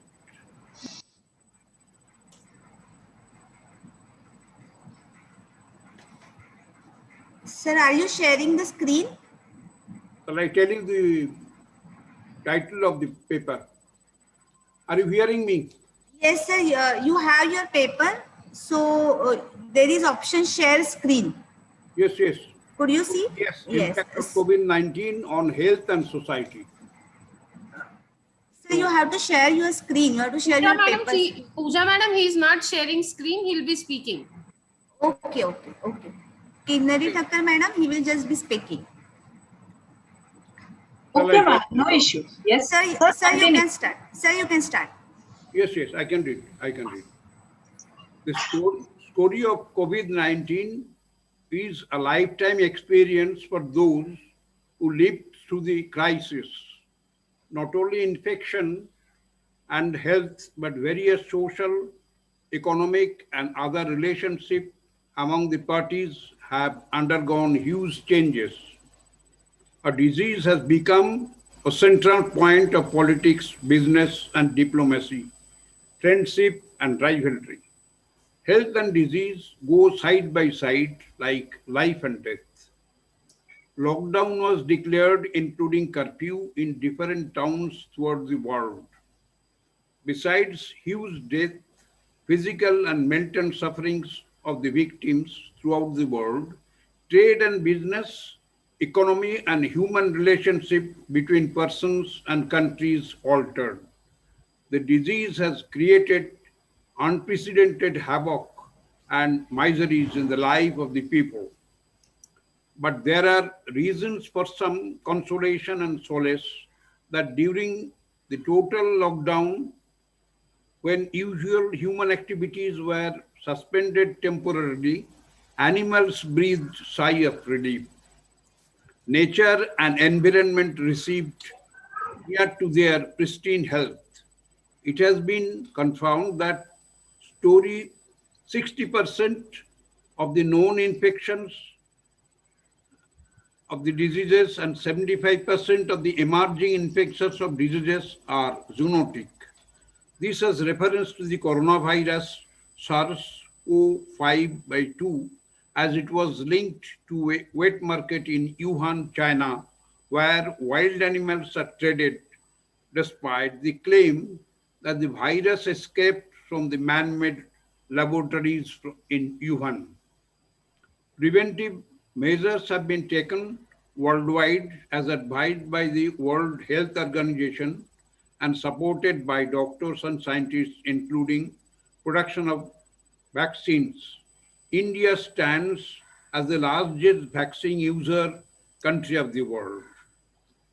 A comparison has been made between the situations of corona and endemic of 2020 and the plague epidemic soon turning into pestilence in the French town Oran at the Algiers coast in the 1940s, as narrated by Albert Camus in his renowned novel, The Plague.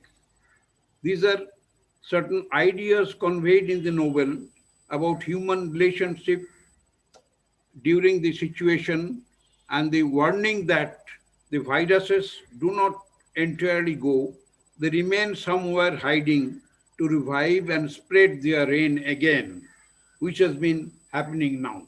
This is my shortest way of telling to you. Thank you very much all. Thank you so much, sir. Thank you. Now next will be Mr. Manohar Kumar. Mr. Manohar Kumar, are you there? I think he is not there. So we'll wait for him. Next will be Bhavesh Tare. And after Bhavesh Tare, Mayuri Taude. Madam, you get ready. So now Bhavesh Tare, sir.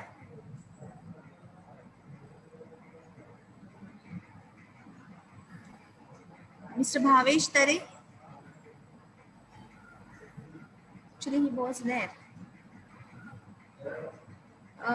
Mayuri ma'am, are you there?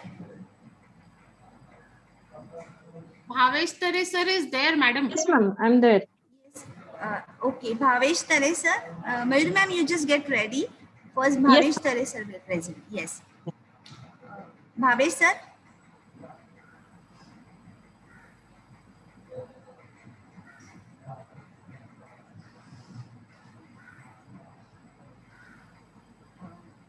Madam, by that time, let Mayuri madam finish. Okay, Mayuri, yes, Mayuri ma'am, you can start. You can share the screen and Yes, start. ma'am. Sorry, I've logged into through two accounts because my laptop audio is not getting connected. So I'll be speaking through my phone and sharing my screen through laptop. Is it fine? Yes, yes. Am I audible clearly, ma'am? Yes, you are audible. Your screen is not visible. Ma'am, I'm getting a message that host disable participants screen sharing. Yeah, just.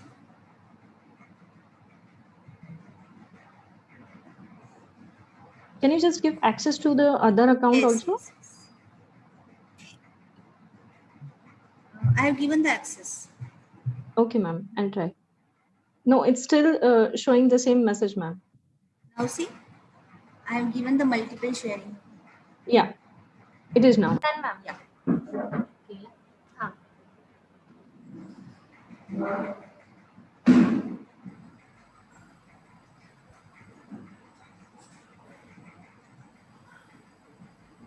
After Mayuri Taude madam, if Bhavesh sir is not ready, Kavita Chowk madam, you just get ready. Okay, Mayuri madam, you can start. Okay, first of all, thank you to all the organizers for such a wonderful conference. Okay, my presentation is basically my research paper is on recovery of NPA, that is non-performing assets, through different channels. Pre and post IBC. IBC was launched in 2016. That is in Insolvency and Bankruptcy Code. So my research paper is basically covering two aspects: pre and post IBC 2016 of Scheduled Commercial Bank, and the different channels through which the recovery of NPAs are being done.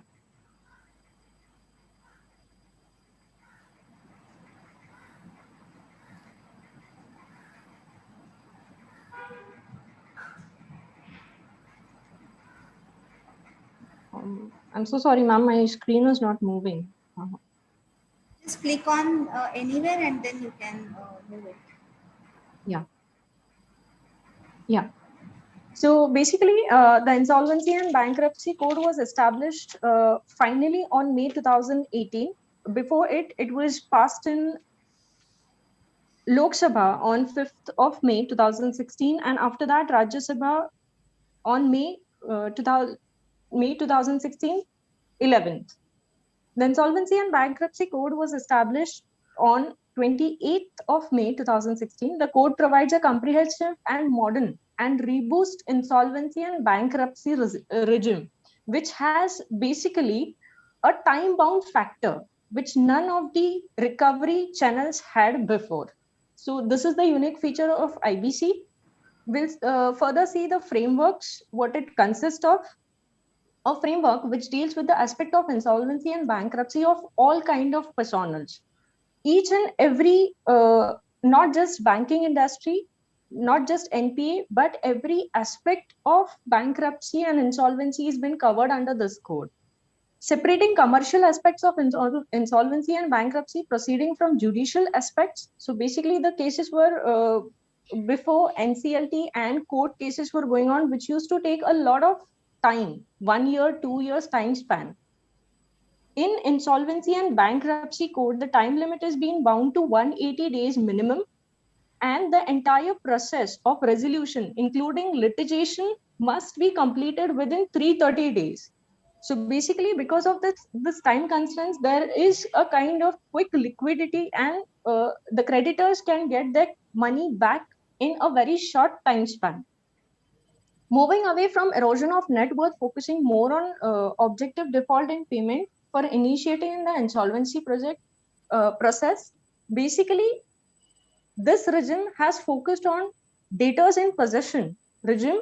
They tried to end up debtors in possession regime to creditors in control regime. So this was The basic introduction part, providing collective mechanism to resolve rather than recovery of loans by creditors. So IBC more focuses on giving more resolution mechanism, the other ways which can where the creditors can recover the money. Achieving insolvency resolution is in a time bound manner. As I have explained, there is a minimum time constraint and maximum time constraint given to IBC code, which has made a lot of effect on recovery. Further, I would like to categorize the NPA in a very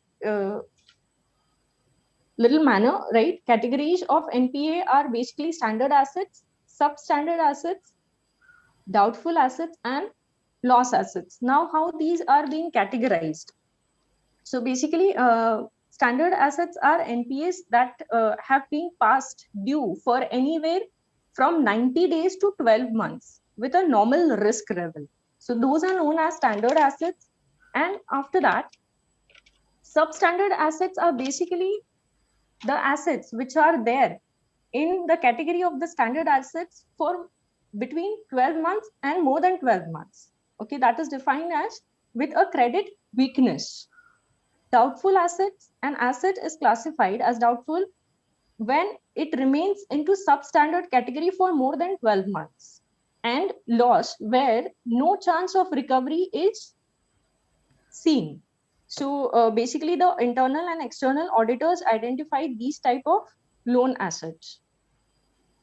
Moving on ahead, why the need of the study, the research paper, what I have done, why the need of the study has organized. Basically, it has been 4 to 5 years now, IBC has been launched. So it made me urge to see how was the impact of IBC on recovery of the NPA. Okay, a study comparing the time before IBC was implemented and after implementation can help us understand the changes that the banking sector has gone through in this 3-4 years in recovery of an NPA. So the objective of my study are basically analysis of various channels and IBC 2016 code. Before IBC, there were some channels which were rigorously into recovery of NPAs. So how effective IBC has proven on those channels in last 4 to 5 years. After launching, what was the impact on recovery? And in contrast with prevailing non-performing asset level, a study, basically a trend of NPA in scheduled commercial bank, pre-IBC and post-IBC. To study pre-IBC era with respect to NPA and to study post-IBC era with respect to NPAs. Limitations and data analysis, I would like to reflect here. Limitations were, there were number of limitations on me because I couldn't collect primary data anyhow in my research. Every data I need to collect, the authentic data I need to collect it from the data warehouse of RBI and Insolvency and Bankruptcy Board of India, that is IBBI. Okay, and I have kept the time constraint. The years which I have considered is from 2014-15, before the IBC was launched, and basically 2019-20, because in after March 2020, IBC was given a quite of holiday because of this pandemic, and no new cases were registered after the pandemic came in 2020, after March 2020. Data analysis part, I have collected the data from various RBI and Insolvency Bankruptcy Board of India. The numbers I have already posted in the paper. I have created year-wise analysis pie charts in the paper. I couldn't present those pie charts here because the presentation would go lengthy.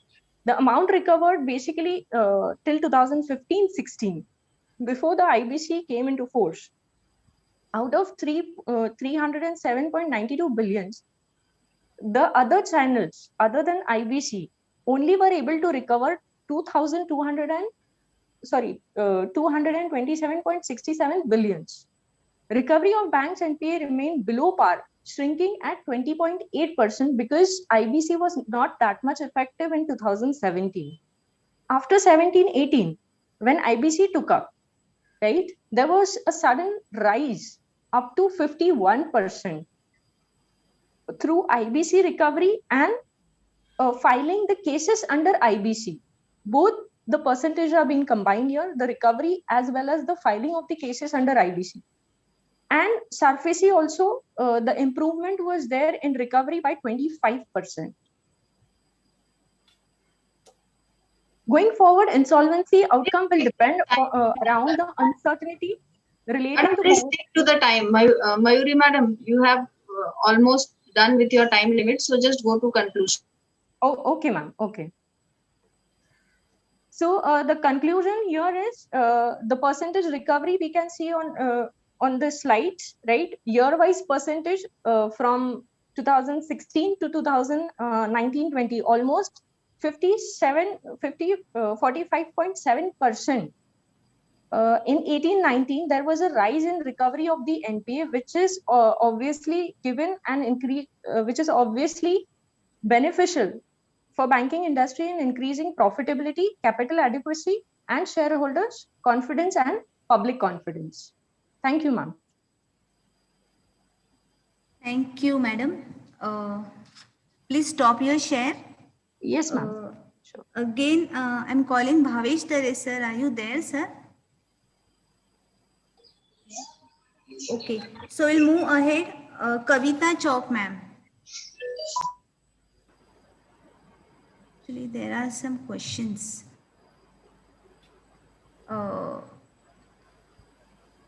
Mayuri Taude, ma'am. There is one question for you. How did IBC empower the recovery of NPA? Okay, how did IBC empower the recovery of NPA? NPA. Actually, Yes. ma'am, my research is basically on that. It has increased the profitability ratio, not up to the mark like 20% or 25%, but it is slightly increasing the profitability ratio of the banking. And it is also gaining the confidence of the creditors as well as the public that yes, NPA is getting recovered through IBC. So there is no harm and it is obviously giving the stakeholders some kind of relief that even if the money is gone, it can be recovered through some sources. So that is what IBC is making a positive impact on all these factors. Okay, the question was from Prabha Shukla, sir. So, sir. Thank you, sir, for asking the question. Sir, do you have any more doubts? Or shall we move ahead? Okay, thank you, sir. Now the next will be Kavita Chowk. Madam, are you there? Kavita, ma'am? Acha, ma'am, you are unmuted. Kavita, ma'am, you are visible. You are unmuted. Just unmute yourself. Just mute.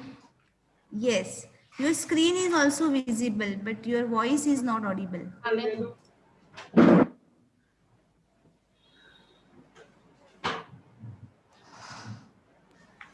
Yes. Kavita, ma'am. Hello, hello. Yes. Yes. Yes. Okay. Now your voice is audible. Yes. Okay. Is my screen You can start, ma'am. My screen is visible, ma'am. Yes. Your screen. Yes, ma'am. Your screen is also visible. Good afternoon, everyone. Myself, Assistant Kavita Chowk from Satish Pradhan Jnana Sadhana College. Today, I am going to present my paper on a study of cyber security process of authentication and more secure methods of authentication. Let us start with the objective. Basically, nowadays, everywhere we are using a technology, different technology. Everyone uses the internet. As a COVID situation is there, again, new technology comes in a market. We are in need of use of internet, and everywhere we are sharing information. As our information sharing as a personal, or sometimes we require our information is in the form of secure or protection. You need a protection. everyone must need a protection. That times you can say that we are need a security. So basically, you can say everywhere we need a security. We can talk about the physical security, cyber security is there, information security is there. Means related to things, you can say that safety doors are there. The examples of physical security, you can say. Information security means basically your data. And cyber security means what? Related to computers, servers, mobiles, again with your data. That is the cyber security. Today, the basic objective, you can say that why I'm choosing this, because as everywhere we are using an internet, the chances of cyber crimes are more. So we need to apply cyber security. Means every organization applying some cyber security. So basically, what is a cyber security? So cyber security means nothing but it covers your sensitive information. It protects your personal information. Basically, or in the form of, you can say, government, organization, military purpose, financial, you can say. These are organizations or components components need to secure their data from cyber crimes. So there is a requirement of cyber security, and while choosing a cyber security, we must know the basic authentication. Means whenever we can say that I'm applying authentication, so there are several authentications process are there. Means several authentication types are there. You can apply one of the authentication. But traditionally, initially, we are applying the basic password methods. Then afterward, we can apply digital methods. Next one, when we want to communicate with through internet, that time you have to apply, we get a digital certification, that is from CA, Certificate Authority. Then biometric validations is there now everywhere in our organization, government sectors, banks, even colleges. All colleges follows the biometric validations. And in a biometric validation, there are fingerprints are there. By using a fingers, thumb, you can say fingerprints, you can validate yourself. Then voice recognition, here we can check your voice by speaking something to it. That next one is your face recognition is there. Now my finding basically on the cyber security in the terms of face recognition means what? I am creating a for the purpose of cyber security, I am creating one of the Python program which includes some imported some with the packages like NumPy is there. Then your face recognition is there. By using this, you can recognize your face within an age group. Within an age group, you can choose that which personal between what age we have to log in. So basically, everywhere we have to apply security, and these are the types of different security. So now, means from this, I'm conclude that nowadays everywhere we are using a technology, and every organization must follows the cyber security rules. Cyber Act are there, means several cyber crimes are more in India nowadays. So for this again, rules and regulations are there. By using a Cyber Act, we can apply. So for this my paper presentation, I have choose authentication method. So generally, on the purpose of usage, you can choose any authentication methods. But today I am focusing my authentication methods as a face recognition, which is implemented in a Python. By using a face recognition, by importing some inbuilt library is there. Basically, the library for a cloud computing, basically sometimes everywhere we are storing our data in a cloud. So one of the app also is there, that is a Super Cloud app is there, which also allows cyber security through this app. Other way is that you can write your program using a Python, as a Python provides inbuilt lots of library, and I am applying a face recognition authentication methods to secure my data. Okay, thank you so much, ma'am. Thank you, madam. Thank you. Please stop your share. Yes, ma'am. Now next will be Neetu Malhotra, Dr. Neetu Malhotra. She will be presenting, and after Neetu Malhotra madam, Jyoti Gupta madam. You just get ready for the next presentation. So Neetu Malhotra madam, are you ready? Yes, yes. Good afternoon, everyone. Good afternoon. Good evening. Yes, ma'am. So I'm Dr. Neetu Malhotra, HOD of Satyam Fashion Institute, Noida. So my topic for the research paper is Vocational Education Need of the Day with Dr. Richa Srivastava, HOD and Vice Principal of IPW. So basically, as we all are aware, NEP has given the new guidelines, and it is very necessary to everyone, for entire students fraternity to go through the new education system along with the technical part. Vocational education is must. So opportunities are very wide. Opportunities to run their livelihood, bring socio-economic change, need for the skilled labor, globalization and modernization, direct link between education and vocation, practical training. So basically, technical education is focused on trades and work. Every country requires the R to have a good system of vocational training. It can be described as qualified training. Economic development assists in vocational education. Education acknowledges the importance of education, and in particular, vocational education in Indian system. So we need the vocational education. National Vocational Training Council and Advisory Board Council was established by Government of India while India was facing problems in implementation of vocational education in many fields. Government is supporting us. Education and training reforms are focusing on the appraisal of consumers' demands. And now the main thing is that the research paper relates the outcomes of such studies in order to recognize needs to have an address by introduction of technical and vocational education training system, the most powerful mechanism to generate the employment for everyone, to development of the country, and to increase the skills for the growth of every individual.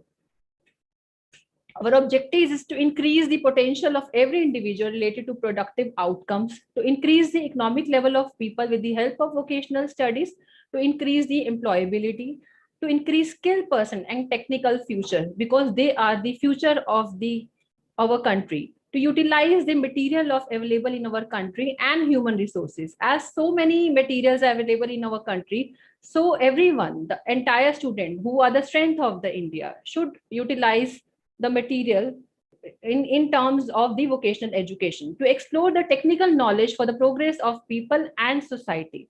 When the people are aware of the technical knowledge, they will definitely grow our country in terms of economic sector too. So this study is based on secondary data. The data is collected from books, journals, research articles. This study is done from various secondary sources to focus on vocational education development for each individual.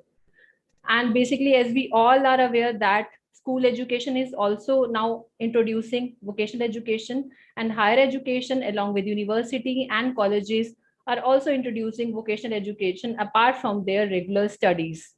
So positive measures at various levels.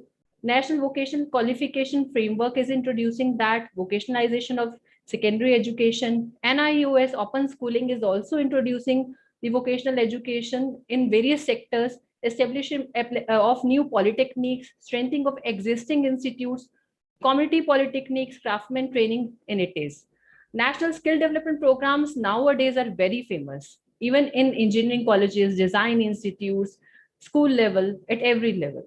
So courses offered at diploma level are architectural, automobile engineering, chemical engineering, civil engineering, computer science and engineering, electrical engineering, electronics and communication engineering, then electrical and electronics engineering, electronics and telecommunication engineering, fashion design, food technology. There are so many variations: information technology, instrumentation technology, interior design, leather technology and footwear, library and information sciences, mechanical engineering, textile design, textile processing, etc. So basically, the resources which are very in nowadays are fashion design, library management, garment technology, textile, teaching training, architectural, and journalism and mass media and fine arts. The basic thing is that the design part, which are providing employment to everyone. Nowadays, students can utilize their old stuff, their old garments, and convert it into the new in terms of sustainability. So this is the best way where they can learn by vocational education. So employment status all over, if we say in India, there are like travel, education, telecom, and other sectors are associated with that, who are providing the training to the vocational sector and providing employment to the every individual along with the student sector. So problem areas are that at secondary level, there is high dropout rate. Professional training is currently available in grades 11th and 12th only. Partnership in academic industry is absent. Less number of professional institutes, not enough qualified trainers, lack of management in ongoing skills development opportunities, and absence of commission for oversight. Vocational sector is extending without evaluating the problems in each sector. So there are number of differences among different programs with respect to the length of the program, the target population, admission requirements, the testing, and the certification instructions. So we need to work on that.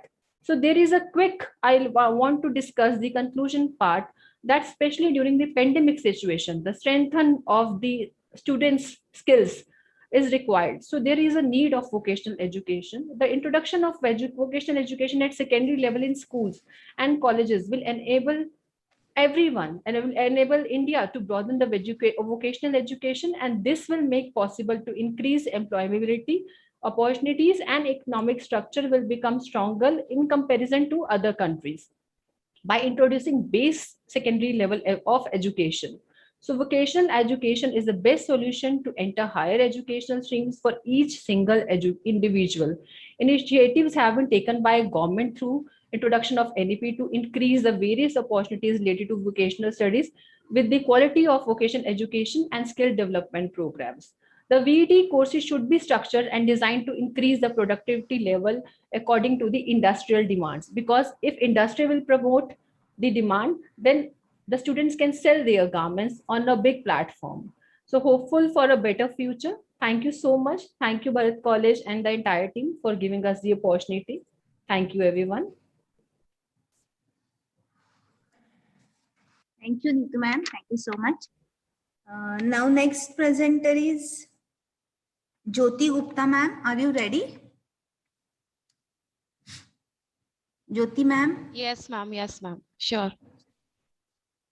Okay, you can share the screen and you can start.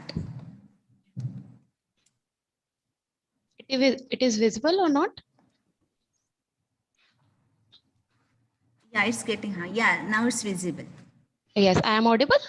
It's visible, ma'am. Okay. Yes. Yes. Good afternoon to Yes, all you can teachers. start. Yes.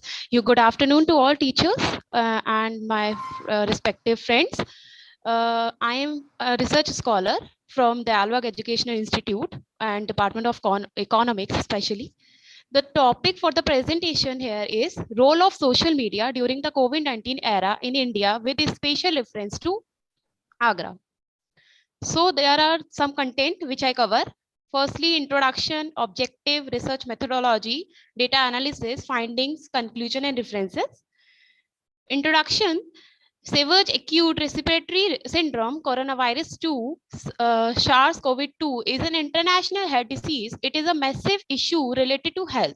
During the pandemic, at the time of lockdown, social media is becoming the best stage, or we can say it is the best framework for getting an knowledge related to your opinion of the people, perception also there, and attitude toward different movement or health policy related to the COVID-19.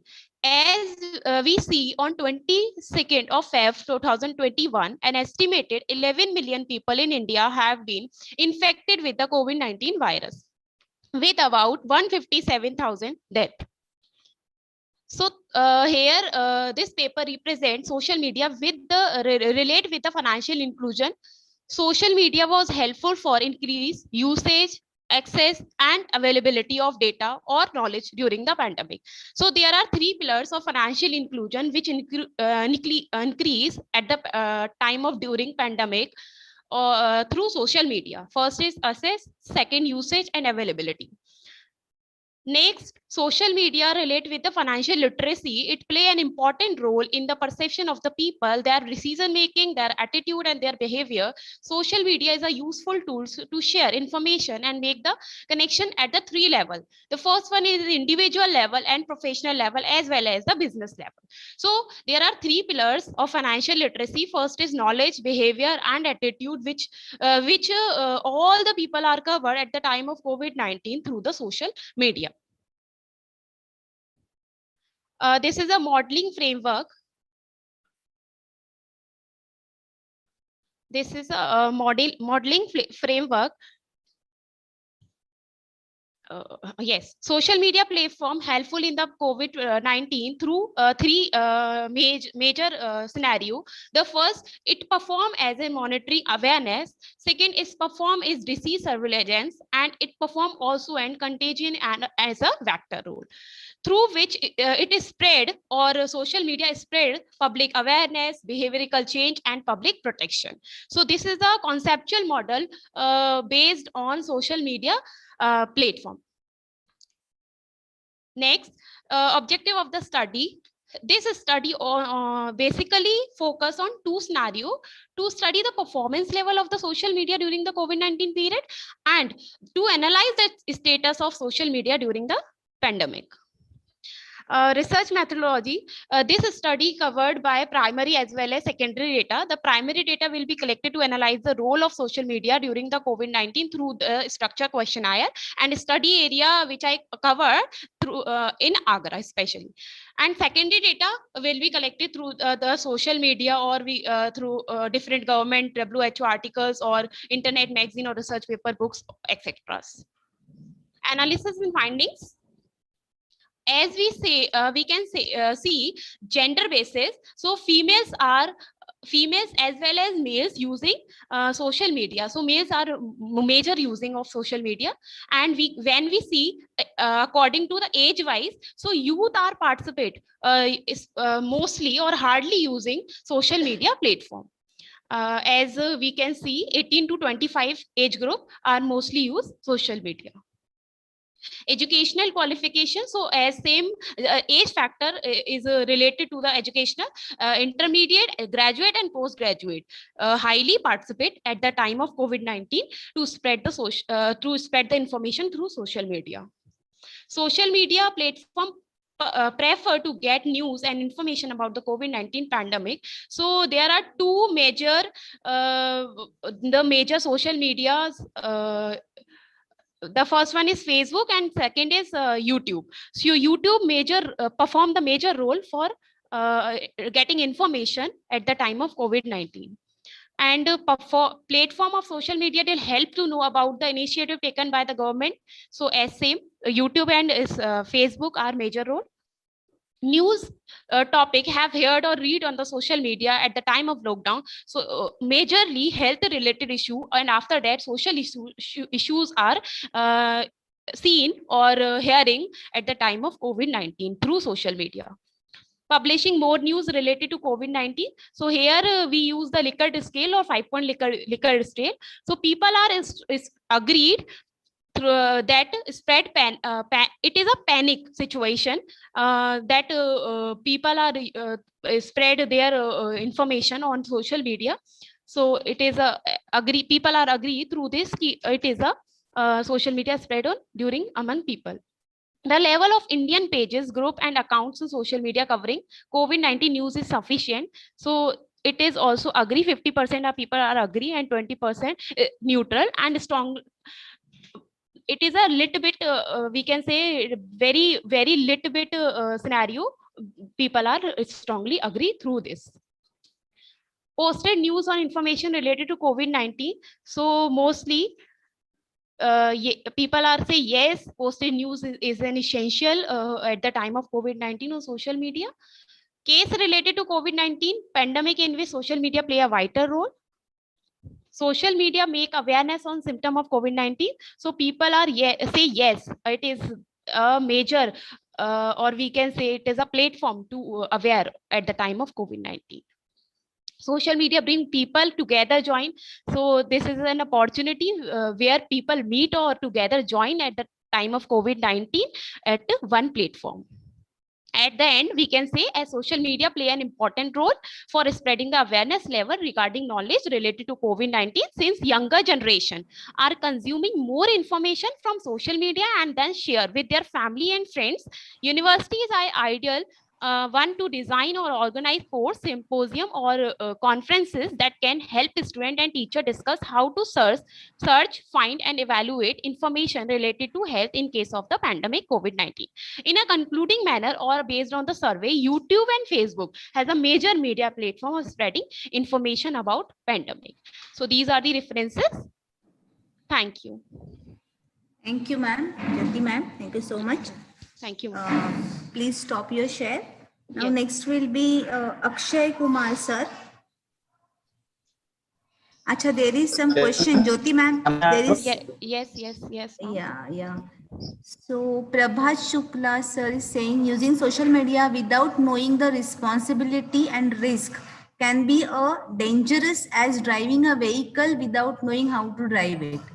What do you suggest to increase this social media literacy and understanding associated responsibility as major users are from lower age bracket? He wants to ask you that lower age people group, those who are using social media, what guidance you will give them for the media literacy and understanding?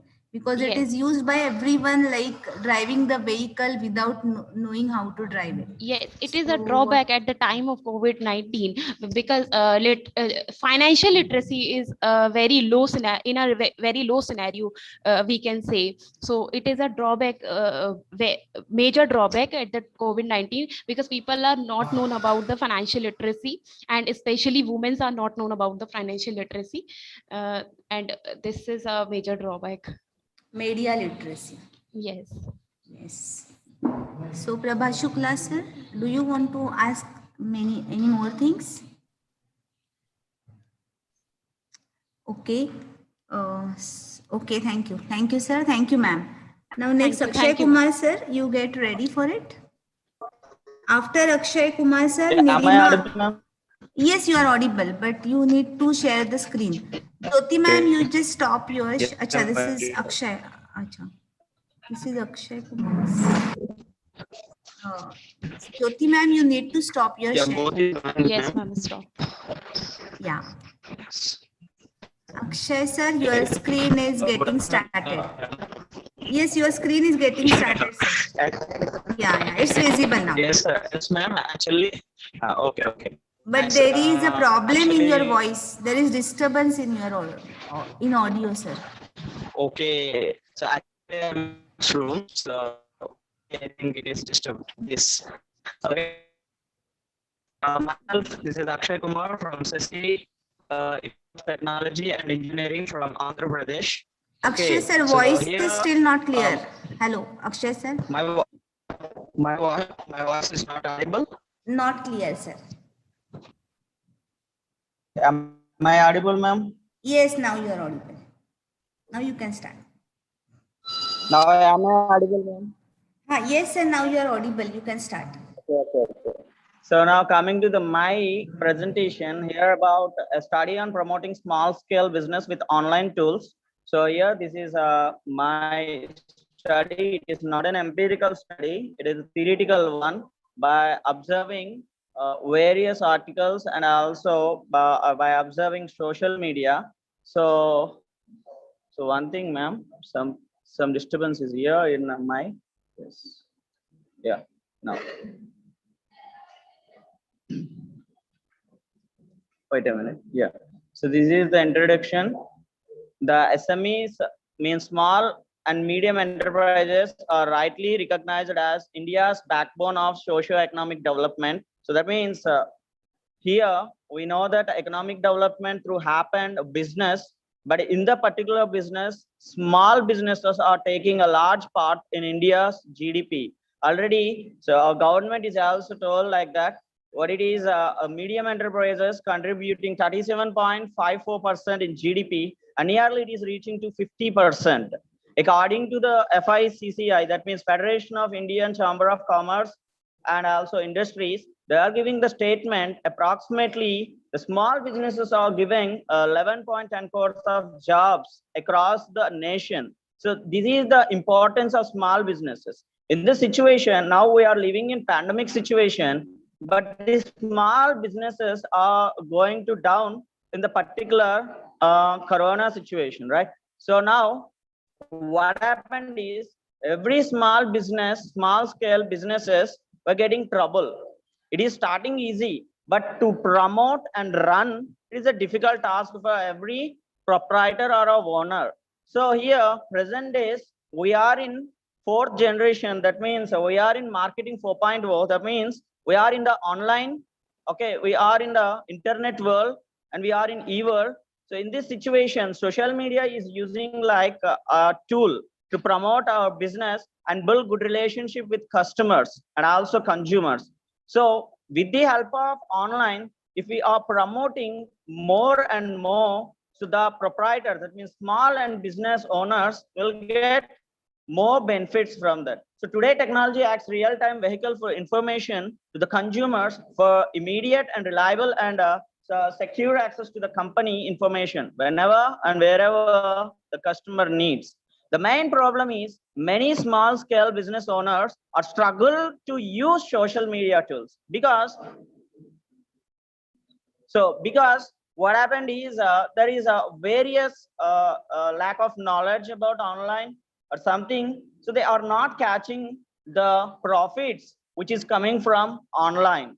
So this is the main drawback here for the small scale businesses. So my study is about, in case if small scale businesses were getting this opportunity, they will have vast and massive profits. So they will earn massive profits and also they will have good customers everywhere. So in case if we are using online tools, so what are the benefit we have is, first of all, the online promotion is taking very low investment, and we can build a lasting relationships, and that means the business is visible to more customers, and we can attract more customers, and we can promote it worldwide, and it will be have 24 business every day. Nowadays, you can purchase anything in online. So maybe the early morning 2 o'clock also you may purchase online through the help of various online tools regarding to the business, and also the product also available at low cost. That means the promotion is also available at low cost, because so if you are just giving advertisements on Google or somewhere, so it is taking very low cost, and the promotion will be happen to the entire world. So we can get customer feedback directly. So these are the benefits we have when we are utilizing online tools while we are running small businesses. Now, what are the tools are using to promote online businesses? So here the first one is use business listing sites like Google Local and Yahoo Local. So here what happened is some of online tools such as Google Local or online Yahoo Local, so they are using like a platforms. Such platforms, what they are doing is, so they are creating sites, and within the particular platform, we can give our place, and we can upload our details. We can upload our entire photographs, what business hours. For example, in case any customer want to try to know about where is my shop, so they can easily check in Google. So just they enter some barber shops. So just they only enter where is barber shop near to me. So the Google is showing each and every barber shop what is surroundings of me.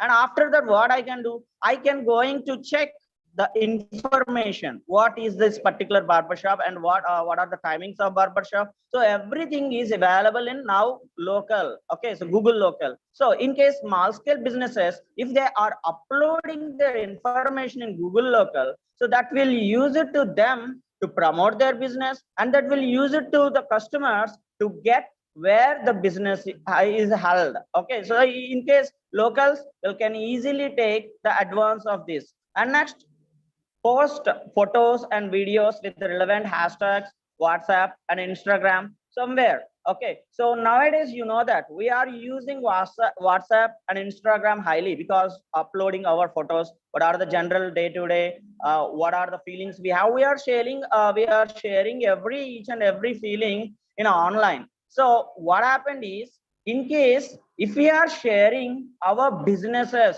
in WhatsApp, nowadays it is also happen. Okay, so I observed now in the corona pandemic situation, no one is not going out from their houses due to the virus impact.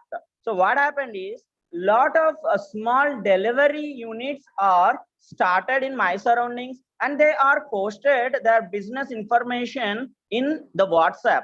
They may be in status, or they are creating some groups, and they are going to deliver goods and services, okay, directly to the customers' homes. So this is the use when we are posting our entire business units, our entire business performance and processes in WhatsApp and Instagram, and also somewhere in our online tools. It will be used to develop a good wrap out with customer, as well as we may develop our business. So this is one of the information here. And the next point, upload useful videos and tutorials and YouTube. Nowadays, you know that when we are searching YouTube, it is maybe to check all YouTube videos, our life may not be sufficient to check the entire videos. So this is the thing here happened in the present situation, because thousands of videos we can observe in our YouTube. Now, if we are running any business, if you make any tutorials in our YouTube, especially maybe in YouTube shorts they are giving. So if you are posting any business related videos, now customers can easily watch your videos. They know what will be there, what is your business, what are the products you are selling. Okay, so with the help of that, customer may touch with you by depend upon your contacts. So this is one of the promotion here. And the next one, improve a relationship with customer through email marketing. So everyone know about the marketing, right? So this is called as online marketing. So email marketing, nowadays everyone is doing this technique, but this is the best technique when we are taught. So for example, if I am launching an app, so I wanted to explain, I'm launch an app in the particular web page. So if I transfer this, automatically the customer, or if they are interested, they are contact with me, and I will get the information. So this is the thing here happen into the email markets. Now coming to that, collaboration with leading online store services. This is the advanced form in the present society. So here, you know that Amazon and also some of online platforms, they are giving opportunity to the various small scale business owners. So what they are doing is they are innovatively giving their, they are offering to the business persons to collaborate with them. Maybe 80-20 ratio or 70-30 ratio they are charging. But this one is used to develop local businesses and local, small scale industries. You may just post your pics in Amazon. Amazon is ready to sell your product. What you need to do is just you need to engage delivery to the customer. So with this, so you may get good profits, and also your products will promoted efficiently to every customer who are interested about our products. So this is about my study regarding to the online promotional tools. Now coming to the conclusion, so online promoting is a kind of tool to achieve better position in small business in the market. So it is the easiest way to promote the product and services to needy consumers. So with the help of internet, this is the time to change the small scale business in modern way by using online advantage. So the online aids to get better result in promotion, sales, and customer relationship to maintain good benefits to the particular business organization in the pandemic situation. So this is my study about the particular small scale units to promote in online tools. Thank you for everyone for giving me this opportunity. Thank you to Savita madam and also Neetu madam to giving this opportunity to explain my views regarding to online businesses. Thank you very much. Thank you, Akshay sir. Thank you so much. Please stop your share. Okay. Next will be Nilima Agrawal ma'am. Yeah, I'm here. Am I audible? Yes, sir, you are audible. Yes, ma'am, you are audible. Akshay sir, please stop your share screen. Ma'am, I'm trying to stop my share, but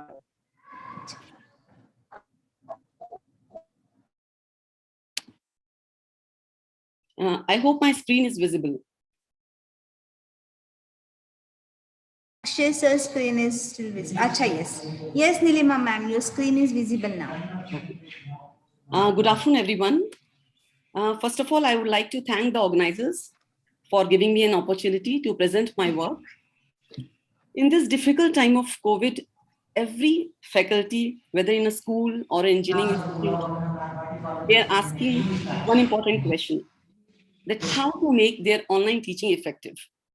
So I would be addressing this question through my research study. So the topic of my presentation is contextualizing online learning with learner-centric MOOCs model in physics education during COVID times.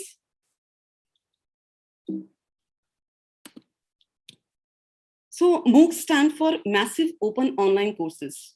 So these courses, they have been becoming popular a lot in the last few decades. And now it's a need for an hour. And a lot of students and professionals, they have been embracing these MOOCs in order to update their knowledge and to keep up with the latest trends. So these are very easy way in which the students can learn. But however, there have been certain issues which have been reported in literature regarding these MOOCs, like lack in learners' engagement, their performance, which result in finally low completion rates of these open courses. And as a result of which, what happens that these MOOCs, they end up being an online version of traditional lecturing. So slowly people realize that instead of this passive learning, we require active learning, or we can say that learner-centric, by which I mean that in the teaching learning process, the student or the learner should play a central role. So in order to address these issues of the MOOCs and to incorporate the learner-centric approach, few group from IIT Bombay, they have proposed a model called as the learner-centric MOOCs model. And in short, we can call this as LCM model. According to this model, the instructor can, during his online teaching, can make his or her activities according to this model. So I would be explaining in short, what is this model? So it consists of basically 4 structural elements. The first one you can see on the right, which they call as LED or learning dialogues. This component, it consists of a short video with a reflection spot. What do we mean by reflection spot? That, for example, I have created my own video explaining a concept to my student, and in between the video, I pose a small question so that the student can reflect upon his or her understanding. So this is what is learning dialogue stands for. The next component of the model is LBD, that is learning by doing activities. So these activities here, the instructor will make the activities for the students where they can apply their knowledge. So for example, I have taught some concept and then I give an activity in which a student can apply whatever he has understood. And it is followed by a customized feedback. So there itself, the student will get the feedback. Then the third component and a very important one is LXI, that is learning extension trajectory. It means that it consists of a focused discussion forum with seed questions, and it overcomes the problem of the scattered discussion forums in the MOOCs, traditional MOOCs. So here, students, for example, in my physical class, I have seen that only 5% students are active. But here, if I do give this kind of forum in my online teaching, then many students who are not active during the class or very shy introvert, they can also be active and they can actively participate here. And this will be followed by a assimilation quiz, which ensures the participation of all the students. Then the last component of this model is learner experience interaction, which means the additional resources in order to cater the needs of the diversity of our learners. So I will give some additional links from the open educational resources, or there are a lot of very nice websites or courses, for example, MIT, Open Yale courses, a lot of courses are there where you can search some nice videos or some additional readings for your students, which you cannot complete during the given timeline of your course. So these are the 4 models, the 4 components of this model. So now, what is my study? What I have done, I have contextualized my online teaching with this LCM model. So how I have done this?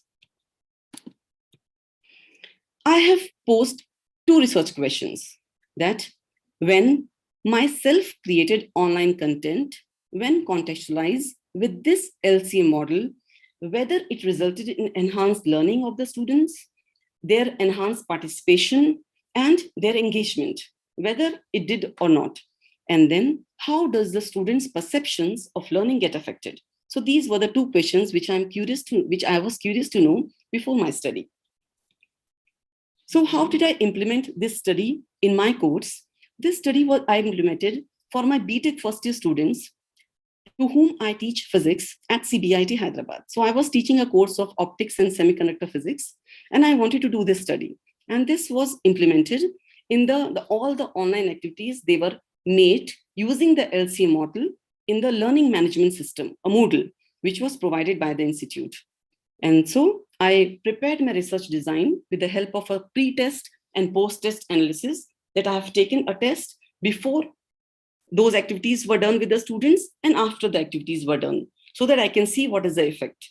And then certain key interventions and priming was also required for the students so that they can participate. And finally, data was collected using these pre and post-test, and student perceptions were taken through the Google Forms with the proper designed Google Forms and the personal interviews. So this is how I implemented this study. So this is a snapshot of my learning management system, where I have created all the activities to my students after taking the online lecture on a particular topic. For example, here I was teaching a course on optics. So I explained to them the concept of the Young's double slit experiment, and then I created the activities, a short video followed by a question, then learning by doing activities. I gave them some activities where they can apply their knowledge.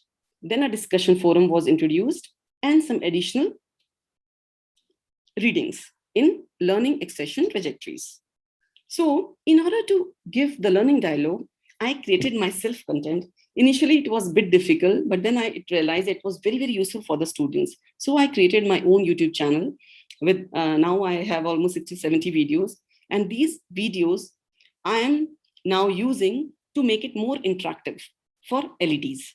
So I'm embedding questions in this and then posting for my students.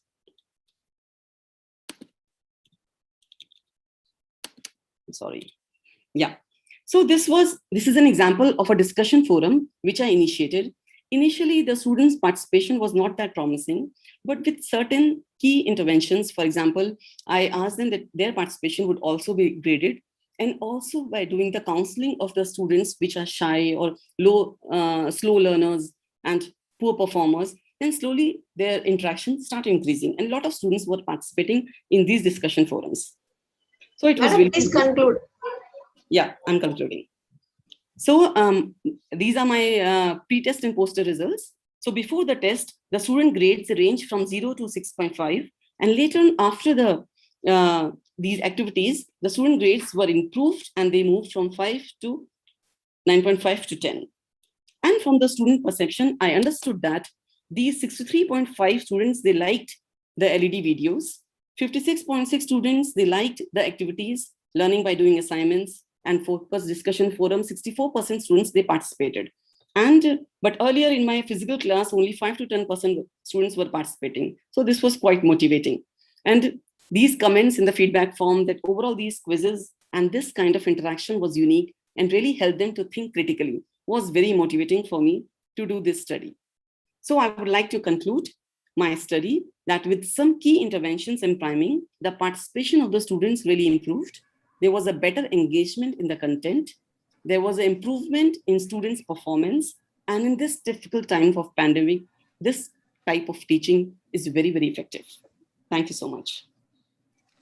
Thank you, Nilima ma'am. I hope I'm in time. Yes. Okay, thank you. Now, Nishmita Ahuja ma'am. Yes, ma'am. Okay, you can share the screen and you can start. Just a second.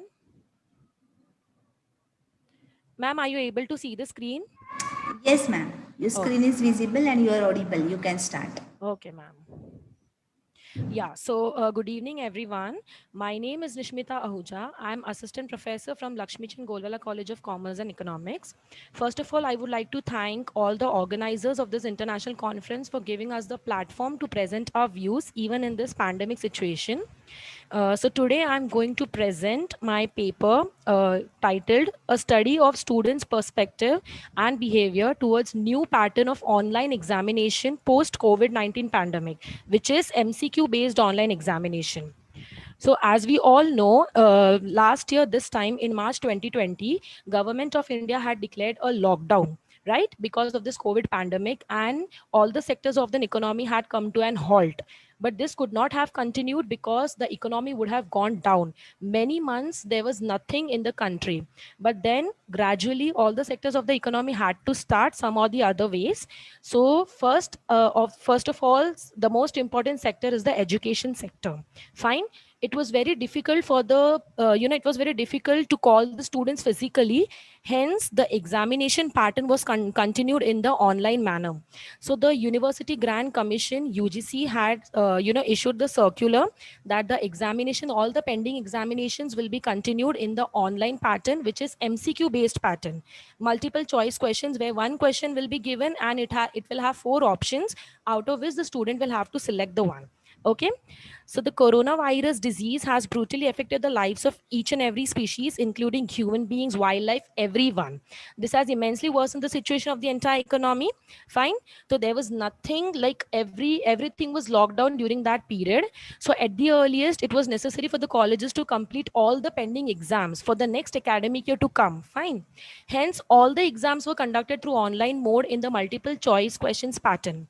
Online examination is a technology-based exam which is conducted specifically for competitive exams like bank exams, government exams like UPSC, MPSC, etc.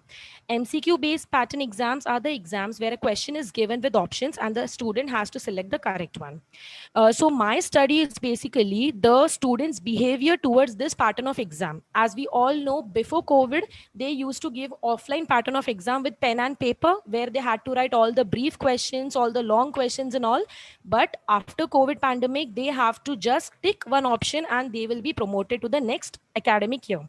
So the objectives of the study were to know and understand the perception of students towards new pattern of online examination, to find out the behavior of students in terms of effectiveness of MCQ based online exam in judging their academic progress, to know the difficulties faced by students during online examinations, to know the ways through which the system of online examination can be improvised. Fine. So the research methodology data was collected from students through a questionnaire which consisted of 14 close-ended questions and 2 open-ended questions where they were free to answer, like how to improve the online examination according to them, right? The sample size for the purpose of the study was 110. So the scope of the study, this study will help us to understand whether students are comfortable with online examinations and will help to continue further with more advanced technologies as the country is accepting the reforms of digitalization. As we all know, digitalization is so important nowadays. If online technologies were not there, obviously education system would be very difficult to continue. It will also help further to study the impact of it on education system and to know whether this type of exam is effective in evaluating a student's performance or not. So on the basis of the questions, these are some findings which I got from the students. On the basis of interpretation of the data collected from students, it is clear that the students have well adopted themselves to the new pattern of online examination.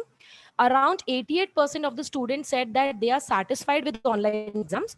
When it comes to the effectiveness of online examination as to evaluation of the students, around 51.4% students think that this pattern of MCQ exams is effective, but 18% of them don't believe the same, because some of the students feel that this MCQ based pattern is just a formality which the UGC or which the colleges are taking just to promote them to the next level, and this exam does not give any kind of knowledge to the students as they have to just study for the MCQs. When students were asked about the difficulty they faced Around 49.5% of students said that they did not face any difficulty, but 30.6% students had faced some difficulty while attempting the exams. Nearby, 78.3% students think that online exams are way more convenient than offline exams, which they were dealing with pre-COVID. Frankly speaking, students are enjoying this online examination because they don't have to go anywhere. They just have to sit at home. And of course, studying for MCQs, they feel is not much difficult as studying for a long, lengthy paper. In case of accounts as well, they had to solve those big problems. They had to prepare the balance sheet, the profit and loss account and everything. But now, due to this online exam, they just have to do small calculations and just have to take the correct answer. They are finding it very enjoying and very easy. So 81.1% students say that they would select online exams over offline ones. More than 40% students say that the time limit should be increased such that the exams will be conducted in a smooth manner. 26.1% students say that mock test should be given to all the students for a practice, and around 24 students have suggested that an online session must be organized for the students to get an idea on how the exams are to be done. This was one of the major difficulties that student has faced. Many of the students could not submit their exams because of because no mock tests were provided to them as to how the exam should be conducted. Moreover, the time limit provided to them was also very less as compared to offline exams. Offline, we can understand there were big answers to be written, but in case of online also, there should be some flexibility given to the time limit, right? Moreover, 71.2% students believe that these online exams should be continued even if the pandemic situation gets better. Now they are becoming very comfortable and adopted to this kind of exam. So many of the students have suggested that we are more comfortable with these kind of exams and they should be continued even if the pandemic situation gets better. So for the suggestions, many students have suggested that these exams will be conducted smoothly if an online demo session will be provided to them as to how the exams are to be conducted. Most colleges might have provided them demo lectures, but most of them have not. So demo lectures are very important as the students are not much techno savvy nowadays. So we are responsible for providing them demo lectures so that they will give their exams in a more smooth manner. According to them, the time limit should be increased to some extent so that they would get some time to get adapted to this new system. Also, students faced internet issues because of which they find it difficult to submit the exam. The most important part is internet issue. As this is technical part, internet issues becomes a serious problem in all the students, as well as we teachers face a lot of internet problems while conducting online lectures as well. So at the time of exam, some concessions should be given to the students if they face any kind of internet difficulty. A mock test would also be of great help, which will assist students to easily complete the exam on time without any difficulty. Again, students say that they should be given a mock test. At least of 10 marks, they should be given a mock test and some time limit, which will help them to know where they actually stand and whether they are capable to give the online exam. Students also appeal to continue with the same pattern of exam even if the COVID situation ends. So to conclude, it is not possible to have a physical classroom as we all know, but an online mode acts as a savior. Be it lectures, exams, results, meetings, etc. Online mode is always helpful. Nothing is permanent and we adapt to everything we come across. As exams are a part and parcel of students' life, it is very important for them to have a positive attitude and an optimistic behavior towards online exams. Actually, we teachers must also feel the same. Having a positive attitude towards this situation, towards the online lectures, towards the exams will help us to cope up with it and continue it in a more happy manner. So according to me, online exams are easy to conduct, but its evaluation does not depict complete academic performance of students. But as we are helpless due to this situation, we are bound to conduct the exams in the same manner. Okay, so thank you. Thank you, ma'am. It was really a nice presentation. Thank you so much. Thank you, ma'am. Next will be Gurjeet Virk. Yes, good evening, ma'am. Am I audible? Yes, you are audible. Okay, I just wait for a minute. I will just share my screen. Yes. Yes, is my screen? Yes, it's visible. Thank you, ma'am. Today, as far the title of my topic is concerned, my topic is sustainable development in the agriculture sector, issues and challenges. So as we first of all discuss regarding what is sustainable development, as India has been witnessing a blinding pace of growth and development in recent times, in spite of the fact that this one major sector, that is agriculture, remains the basic backbone of Indian economy. So what is basically sustainable development? Sustainable development meets the needs of the present without compromising the ability of future generation to meet their own needs. As far as the agriculture sector is concerned, we generally know that this sector highly contributes to GDP and employment of Indian economy, and this contributes significantly as a sustainable economic development of the country. As for my focus, this paper highlights basically the two things. The one is how to enhance sustainability in agriculture sector, and from that point of view, the first very one thing is for sustainable development, there is a need to increase the productivity with certain methods which enhance the sustainability in the agriculture sector. So these methods are, that is, one is productivity and second is sustainability. On the basis of that only, we can enhance this sector, that is agriculture. So need of the study. Agriculture plays an important role, as I have mentioned to you earlier. Thus, a close relationship between the performance in agriculture in the economy, as well as their productivity, their investments, all these plays an important role, so that we can say that the investment in agriculture should target it as to the attain productivity. Then objectives. So the objectives of my study is to study the issues and challenges with respect to agriculture sector, to identify and discuss emerging sustainable initiatives in agriculture. So there are various issues and challenges in agriculture sector as far as sustainability is concerned. The very first point is that is ecological sustainability. As the term is clear, we know that traditional and conventional farm practices used in agriculture are not ecological sustainable. They misuse the natural resources, which in turn reduces the fertility of the soil. So that is the need of the hour, that we just focus on sustainable agriculture, and with that we can enhance the traditional farm practices. We can adopt those practices which generally enhance the sustainability in ecological field. Similarly, the second thing is soil fertility that I just mentioned. In many parts of India, continuously we all familiar with this thing that there is fall in the soil fertility, and this is one of the major problems.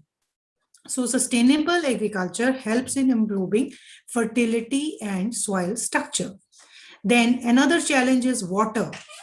Irrigation is the best consumer of fresh water, fertilizers, and pesticides, which further contaminates both surface and groundwater. So as far as sustainability of agriculture is concerned, we should increase the organic matter content of the top of the soil, thus raising its ability to retain and store water that falls as rain. Then next comes into biodiversity. This is one of the important aspect and one of the greatest challenge as far as our environment is concerned.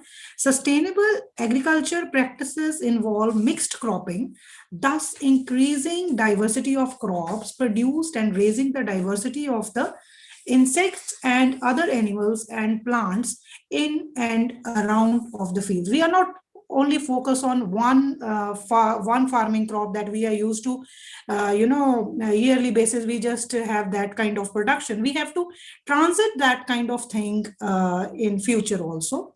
Then is health and pollution. The method employed so far as increasing productivity, to increase the output of the agriculture, that is inputs like electricity, fertilizer, pesticides, and chemicals. So beyond a certain level have proved to affect the ecological environment. So sustainable agriculture is that aspect which decreases the use of these hazardous chemicals and control pests. Then land use of pattern. We, as I'm just mentioned earlier, we have to use land in a proper manner. so that with that, the fertility of the soil upbuilds every year. Climate is also the another aspect or challenges in sustainable agriculture. Conventional agriculture contributes, production of greenhouse gases. And with that, various like reducing the amount of carbon stored in the soil and in vegetation through production of methane in irrigated field and production of artificial fertilizers, etc. By this use, by adopting that kind of methodology, sustainable agriculture system, one can easily overcome with these problems. Then another is economic sustainability. For agriculture to sustainable, it should be economically viable over the long term. Whatever the investments we are having on agriculture, it should be viable for the long run. It's not that for the short-term profits we are investing for that particular agriculture or farm or whatever we are just production, whatever we are doing, but we have to be thought of for the long run. And for that, policies should be like that, in a particular as for the food security as equally important to the visible trade balance. So it's very important that there should be economical sustainability. Then social, this is one of the important aspects. Social sustainability in farming technique is related with the ideas of social acceptability and justice. So social injustice is whenever some sections of the societies are being, neglected. So that thing should not be there. Sustainable development means there should be an overall development in that particular sector. So it's not that we should focus on, landowners or big landlords. So we should focus on lower level people also in that way. Then is so these are the basic challenges which we faced in sustainable development. Then there are certain initiatives, suggestive initiatives. That paper is being, have content from different literature, secondary data, and these are the suggestible initiatives in agriculture sector. Number one, provision of sufficient water supply and electricity to face droughts, floods, and fire. Second, to utilize huge idle human resources by providing employment opportunities in agriculture sector. Third is tackle and address the poverty issues of rural population. This is very, very important. Fourth, innovations in agriculture, minimize chemical use, diversification of agriculture, urban agriculture through terrace gardens.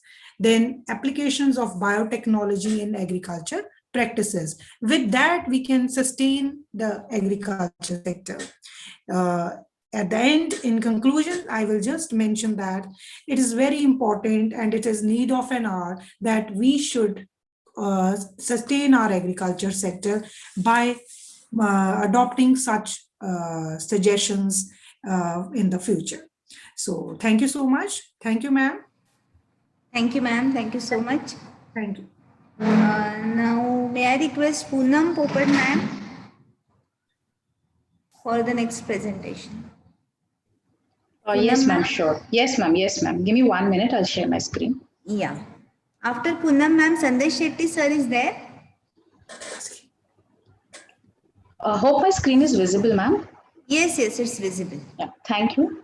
I would like to thank the organizing committee members, principal, HODs, Savita ma'am, and all those who have been in touch with me for expressing my views towards the paper. The paper actually, an idea came to write the paper because I was going through all the big four news is that the digital payments are in soar. It is in up high, it is all-time high. So I thought, let me read that.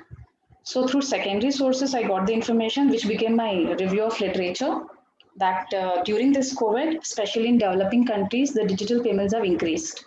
So this led to confirm, is it correct? So I went to RBI website to see whether the news which is coming up, whether it is matching with what RBI is saying. So I went on to see on RBI website and I picked up some of the digital payments you all might be aware.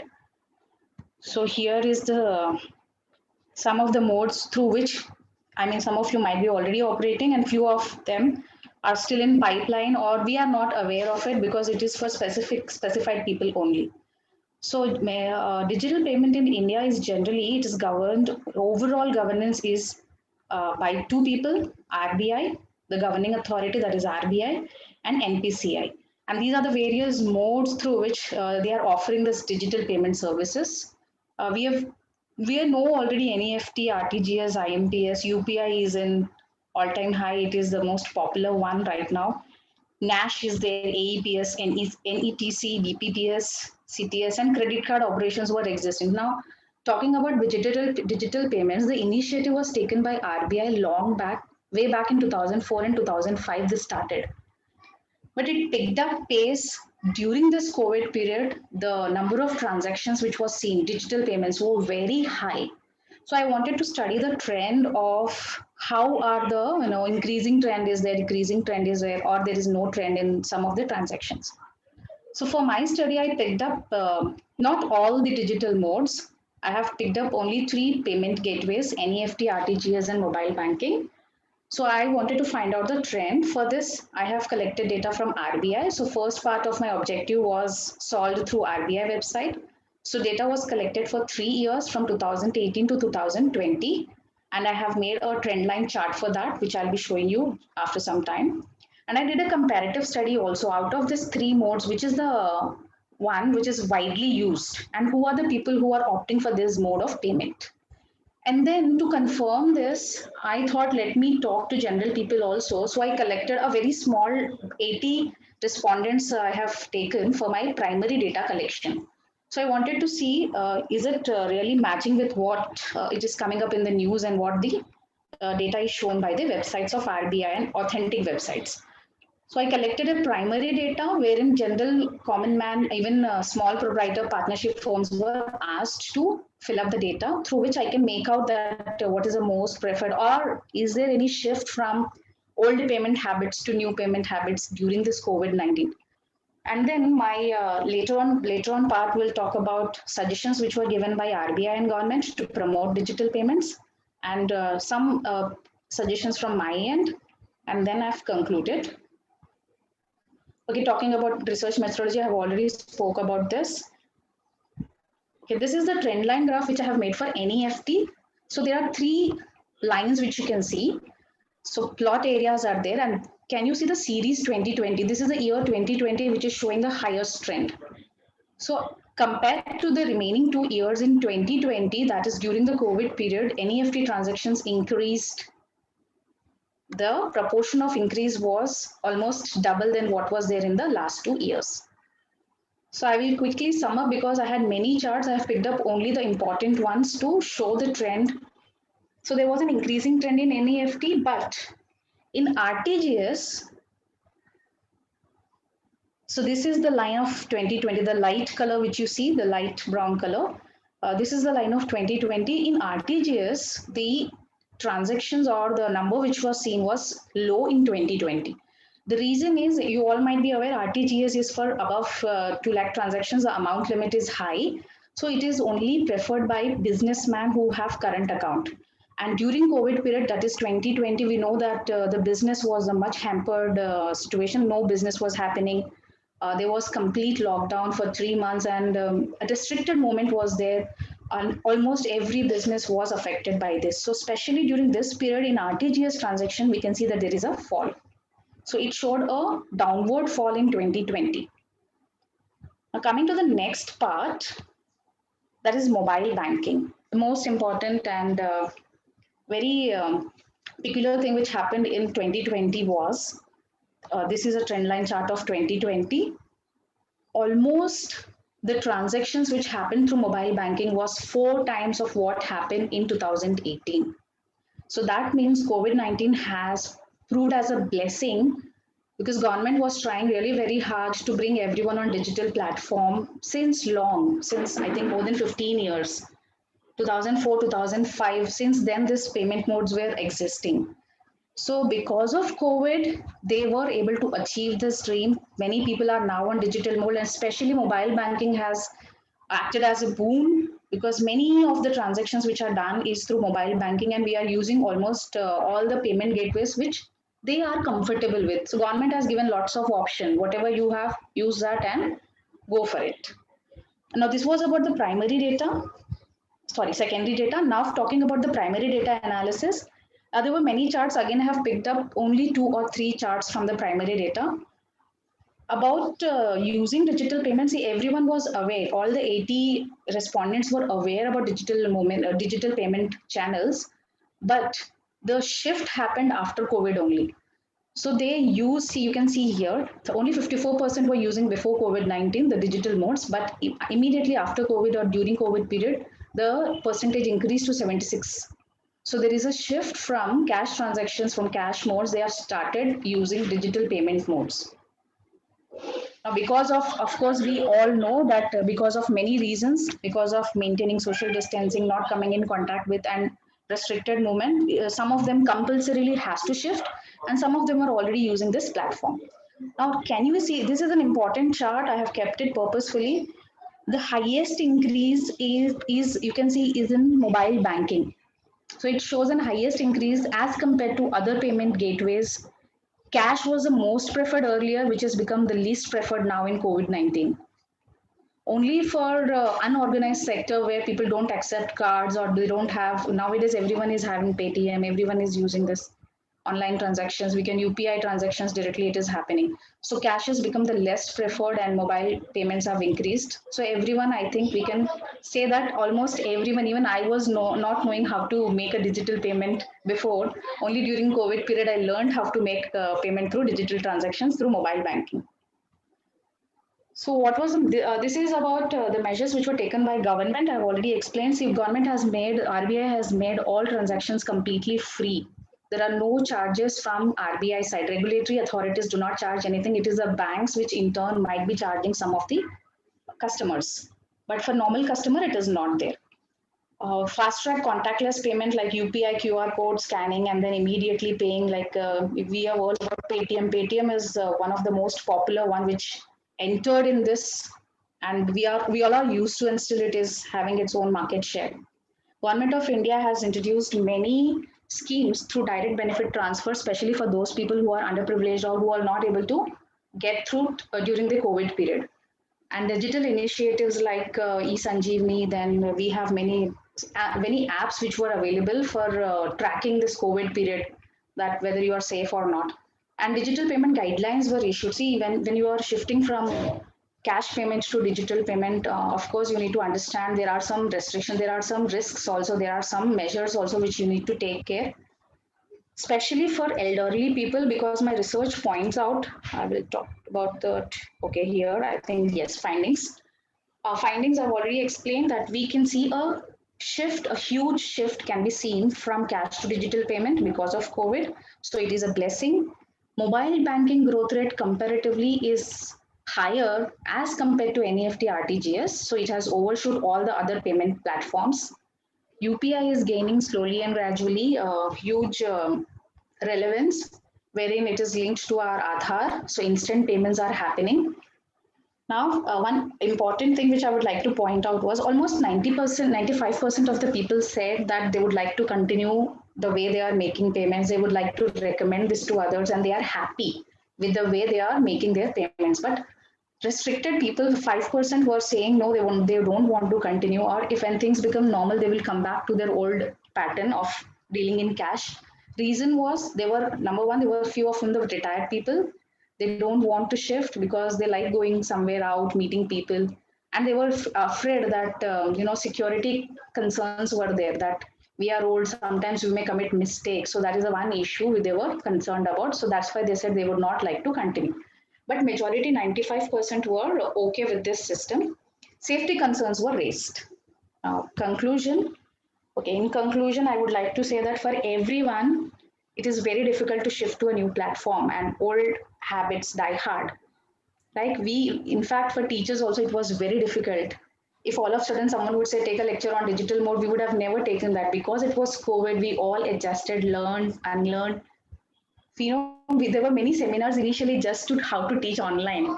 So we all adapted to this situation.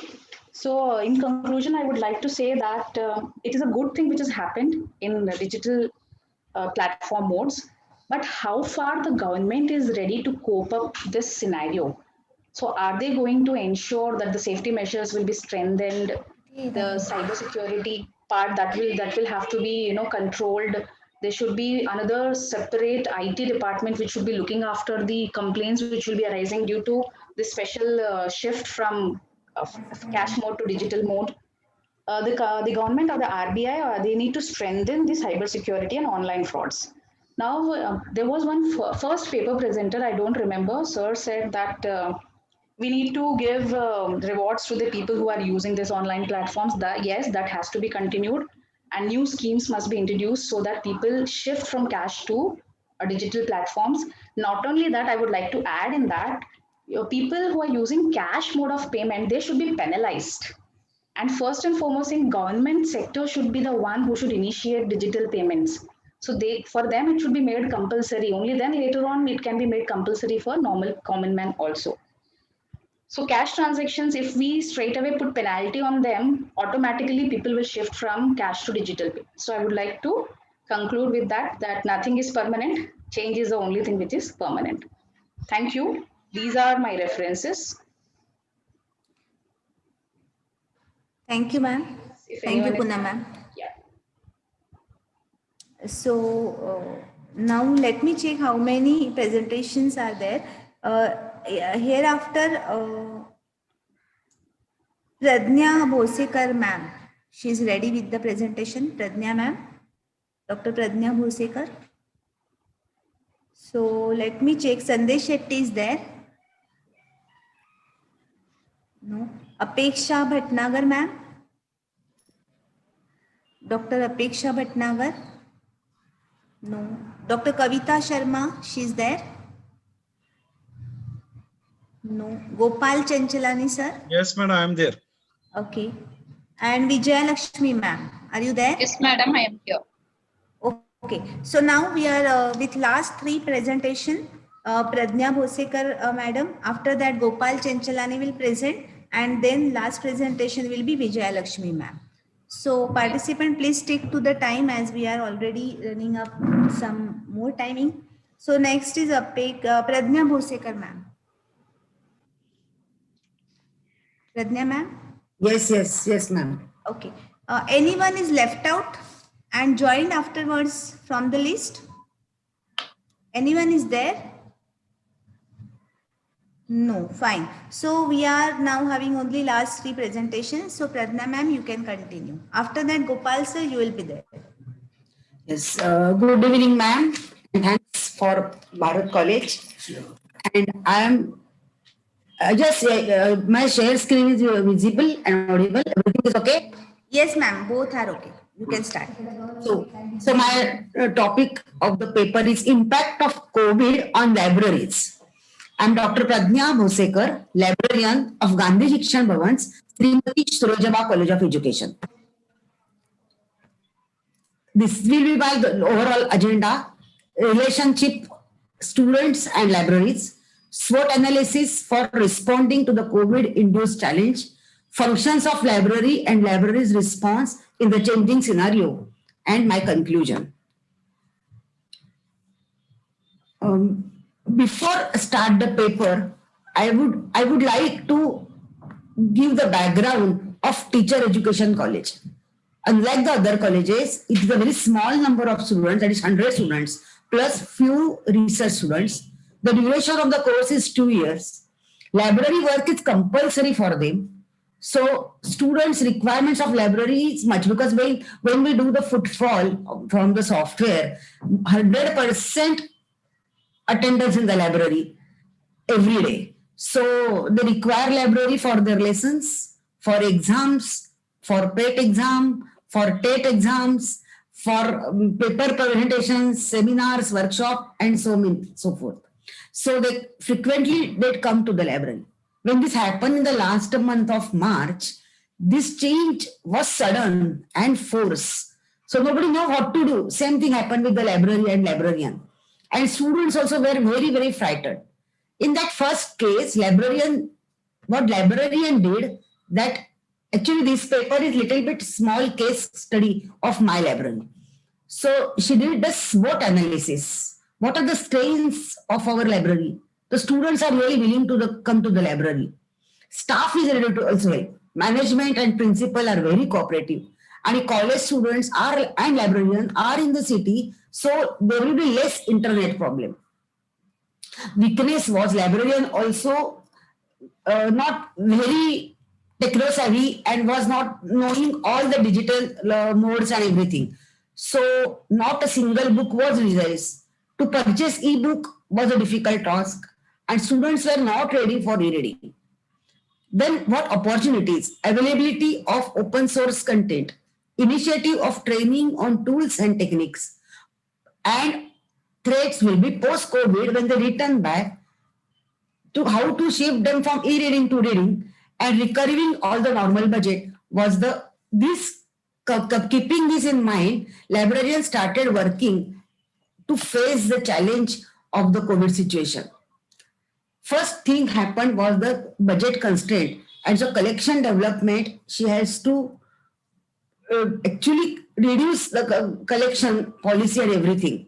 So to purchase e-books was the best option, but students were not ready to read all e-books. So she started to digitize all model lesson plans, grey literature, question papers, and started issue to the students. Now next thing, she used to give reference service, but here she scanned the important documents as per students' demand and she made them immediately. So that was a great relief to the student.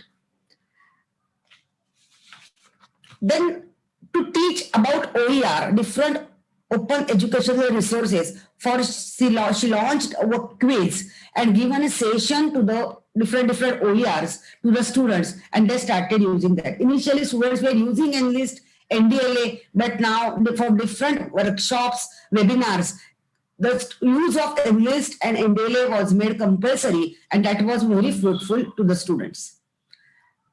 Library arranged webinars, different talks for the students.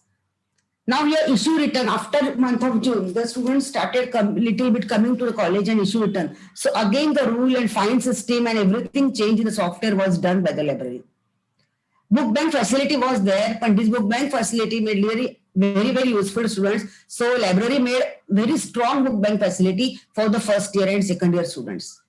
One important function for the library of the arranging book exhibition, but now all e-book exhibition was started from the library, and that was a very fantastic effort because thematic exhibition, so exhibition on Lokmanya Tilak, on women, or Babasaheb Ambedkar, new arrivals, so many exhibitions were arranged by the library and students were very happy. Now, initially, Interlab 3-4 colleges were taken a memorandum of understanding and we are issuing and giving books and material, but now collaboration of the 2-3 colleges, we have arranged so many lectures. For example, a lecture by booklet guy for inculcating reading habit, or NDLA Dr. Vignesh lecture, we are arranged together with all the teacher education colleges. So this is the time where students should read e-books for their motivation, for the freshening as a bibliotherapy. They should read something. So librarian motivated, started Google class, started uploading one video on the different books, and really students enjoyed the things. Now, one thing is very difficult because library used to organize a community exhibition for the school children or other old people, but that good service has fully stopped because nobody was interested to attend online exhibitions. Pandemic completely changed the way of work almost overnight. Like everyone else, a librarian to have risen to the occasion and quickly adopted the new normal, while at the same time trying to minimizing the impact to their readers. Some of the services could be quickly adopted to the new normal, but in absence of content, all the needs of the reader could not be fulfilled. While we respect the intellectual property of the content developed by the authors, we would still want them to make their material freely available for the use of students. Technological advancement should make it feasible to selectively make the content available These many more problems are there, and really I'm sure each and every librarian will face with a great confidence. Thank you, madam. Thank you, ma'am. Now, Gopal Chanchalani, sir. Yes, madam. I will stop. Yes, I will Yes. stop. हाँ. 1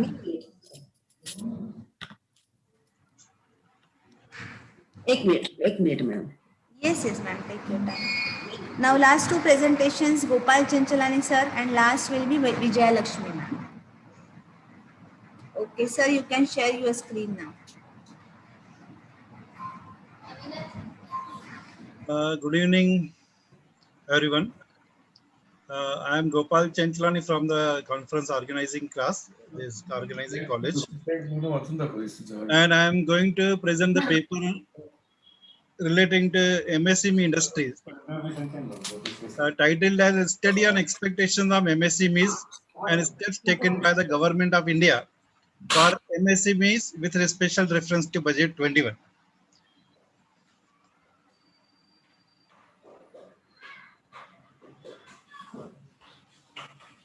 Okay. To introduce, budget 21 was the opportunity for the government to prove its concern with the various sectors. Because budget 2021 was the first budget presented after the spread of this pandemic COVID-19. And all the sectors had a lot of expectations from the government. So government took it as an opportunity and encouraged various sectors. Our today's study's objective is to enlist the expectations of MSME from budget 2021 from the government. And we will try to analyze the support extended by the government in the form of what concessions, what provisions, what reforms it provided to the MSME industries. Okay. To begin with, if we will see the definition of MSME, it is revised from July 2020. With respect to investment, if the capital of a company is up to 1 crore, it is treated as micro. Up to 10 crore, it is treated as small. And up to 50 crore, it is treated as medium sized. MSME stands for micro, small and medium sized industries. With respect to turnover, it is 5 crores, 50 crores and 250 crores respectively. Now these micro, small and medium sized industries play a vital role in the Indian economy. If we see by number, they are 6.3 crores in number. There are 6.3 crores industrial units, MSME industrial units in India. And almost they contribute 1/3 to the GDP in national income. So it is a very good share, we say. But if we are comparing some nearby countries, we see Germany. In Germany, MSME industries contribute 55% of GDP. In China, MSME sector contributes 60% of the GDP. So government, in the next 5 years, government has planned, government is taking steps. It is supporting MSMEs. And they are trying to reach that MSME should contribute 50% of the GDP. And since it plays a vital role in creation of employment, so it has potential of can create 5 crore more additional jobs in the next 5 years. So it enjoys 40% in total exports of country. 40% exports are done by MSME sector. This shows the importance of MSME in India. Now, when it is such an important sector, but in India, it suffers from certain problems. I have categorized in 4 phases, 4 sections. The first section is credit crunch. Now, it may be because of lack of credit facilities available, or maybe because of less credit worthiness of these industrial units. Whatever reason is, according to an estimate that these governments should provide credit up to $36 trillion, whereas at present credit available is $16 trillion. So if you will see the difference, The mismatch is $20 trillion. The lack of credit facilities are there in MSME sector. And this is a thundering fact regarding the informalization that is relating to registration process. Out of 6.3 crores unit, only 1 crore are registered. We can say 16-17% units are only registered. Rest are unregistered, they are informal. Since they are not registered, so they lack the security measures. Labor, their labor force, it is unsecure. They don't have social safety and security.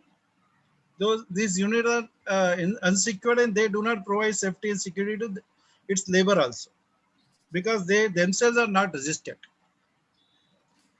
Then regulation and governance in India, it is always said, though government is taking a lot of steps to simplify the procedures through digitalization and all, but still there are a lot of procedures for starting a new unit, for getting permits, for relating to tax process, etc. And this is the most, I will say, serious problem. If you will see the history, if you will review the literature, scaling up rate is very low. Now, what is the scaling up? That micro industry should transform into small industry. Small industry should transfer into medium industry, and then it should be large industry. This transformation rate is very low. अगर हम देखेंगे तो around 63 crores, this 6.3 crores units are there. Only 3 lakh units are small, and only 5,000 units are medium size. Remaining all are micro. So more than 90% is micro units. So transformation rate is, that growth rate is very low. Then I will come to findings of the study. I have divided them into 8 parts. First is credit and finance. Now, since we saw the problems related in credit and finance, the government in the budget, the finance minister announced the 15,700 crore rupees budget was allocated to the MSME sector, which was double than the amount of previous budget, which was around 7,500 crores something. Okay, so industry, MSME sector has expected a lot, that they should get collateral free loans with the higher limits what currently they are exiting. So for the they should be able to discount the trade receivable with banks. Trade receivable discounting system should be there. They should get the government should waive the interest on their loans. Government should reduce the corporate tax rate. FEMA Act should be revised. Then second is export promotion. Export promotion, government has introduced a scheme, a PLI, that is called as Production Linked Incentive Scheme. It aims to boost the domestic manufacturing at lower independence and by lowering the imports from other countries. So they expect that government should lower the exports so that domestic market should be encouraged.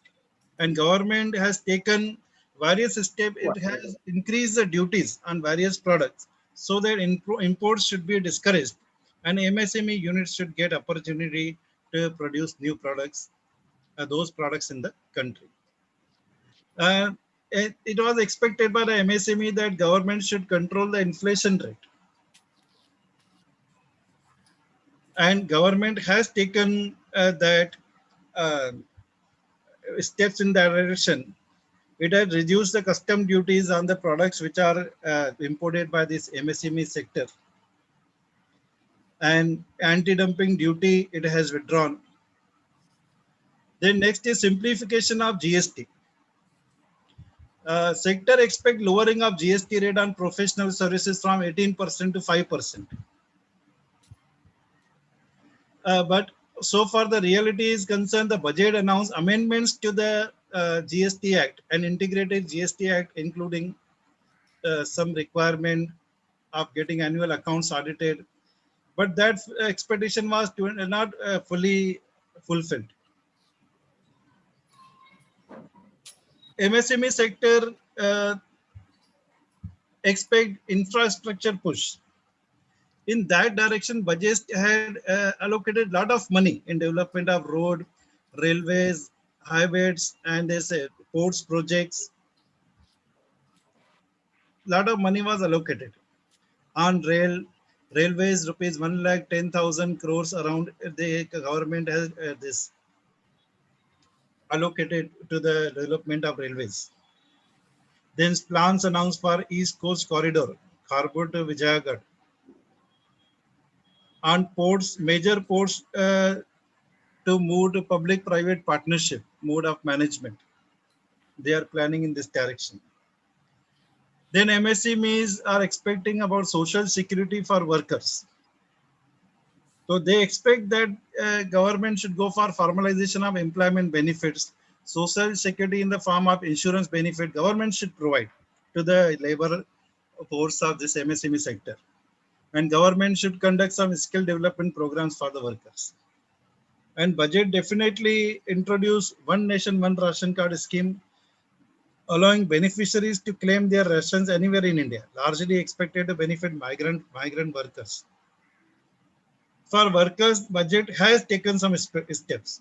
Women allowed to work in all the categories on and also on the night shifts with adequate protection. And they in the direction of please conclude. Okay.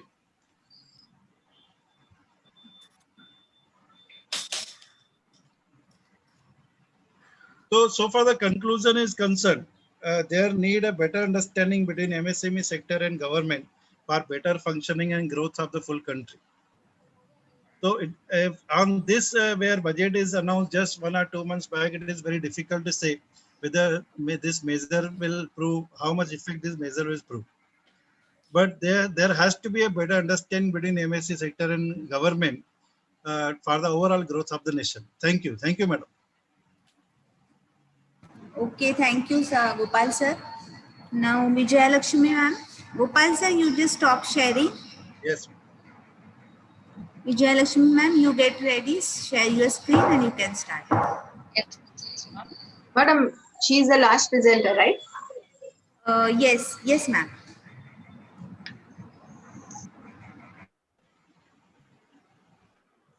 Good evening to one and all present here. My screen is... Your voice is not audible, ma'am. Vijaya Lakshmi ma'am. Am I audible? Now you are audible. Your screen also is visible. You can start.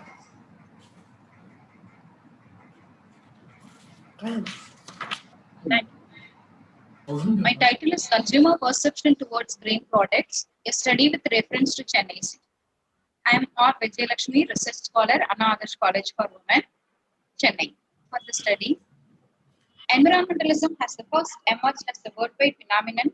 Green products were chosen as the study in this consumer behavior towards awareness on global warming. For the purpose of the study, green products covered environmentally friendly products such as recycled paper products, non-toxic household cleaners, personal products, and organic foods which contains green ingredients.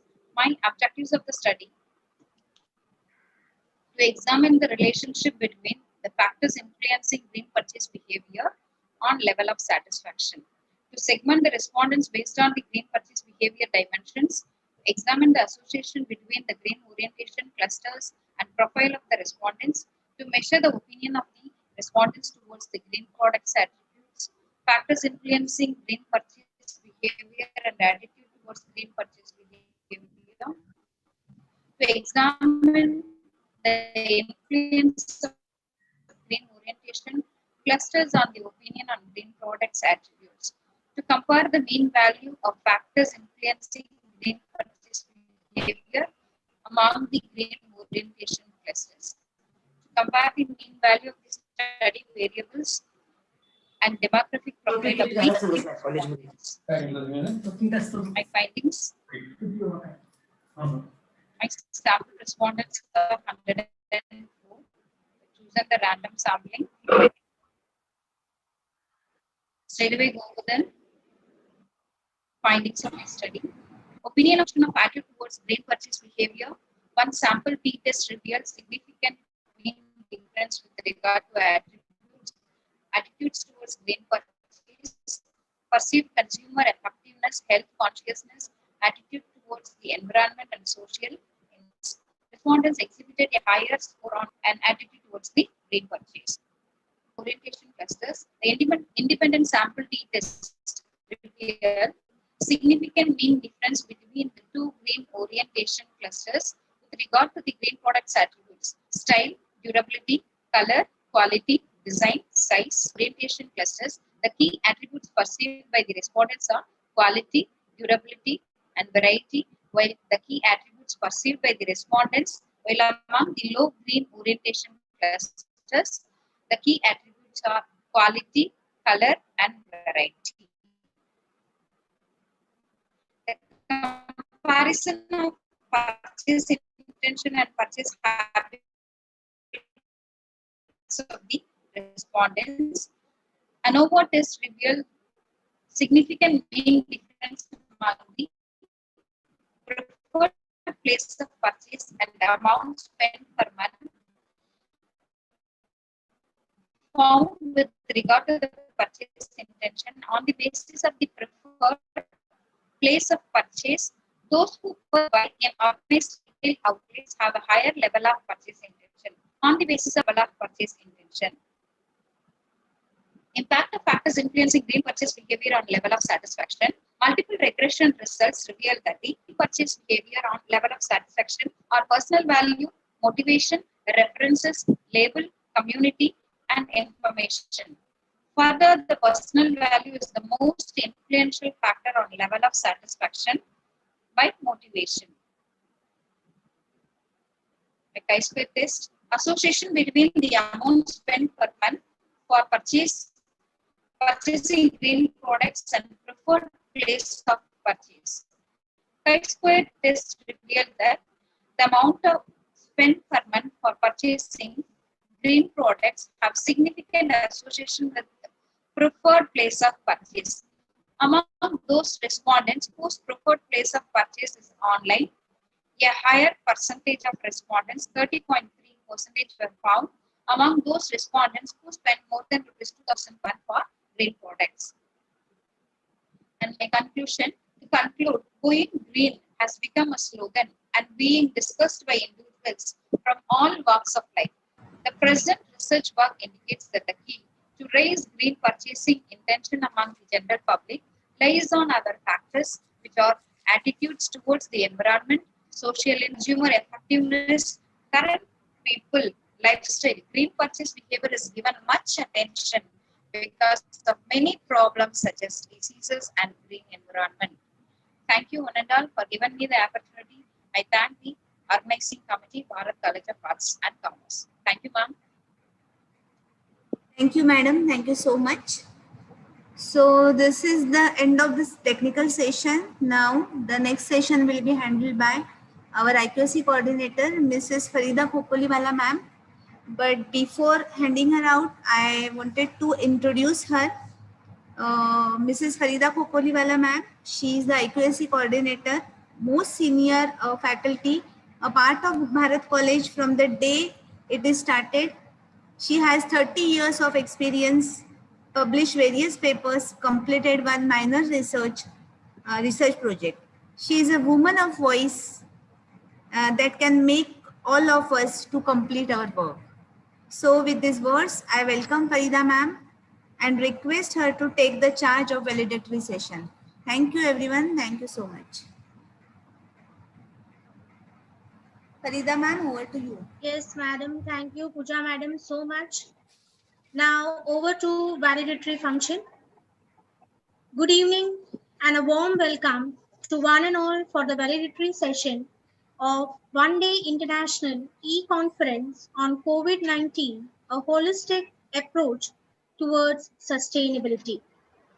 Myself, Farida Khopoliwala from Economics Department and IQAC Coordinator, I am feeling delighted while addressing this August gathering on this very significant day, when we had a privilege to be honored with the presence of distinguished guests, and experts who consented happily to be a part of our international conference. On a real happy note, I would like to declare that your contribution in the form of research paper deliberated through your presentations, our conference has fulfilled its basic objective. The output of this conference will definitely inform and feed into the process underway for the next several months of year 2021. I feel obliged to thank all of you in a small and different way. Here it goes. We do not need magic to change the world. We carry all the power we need inside ourselves already. We have the power to imagine better. I'm really grateful to all the participants for giving such wonderful presentations that gave a food of thought to make our future sustainable.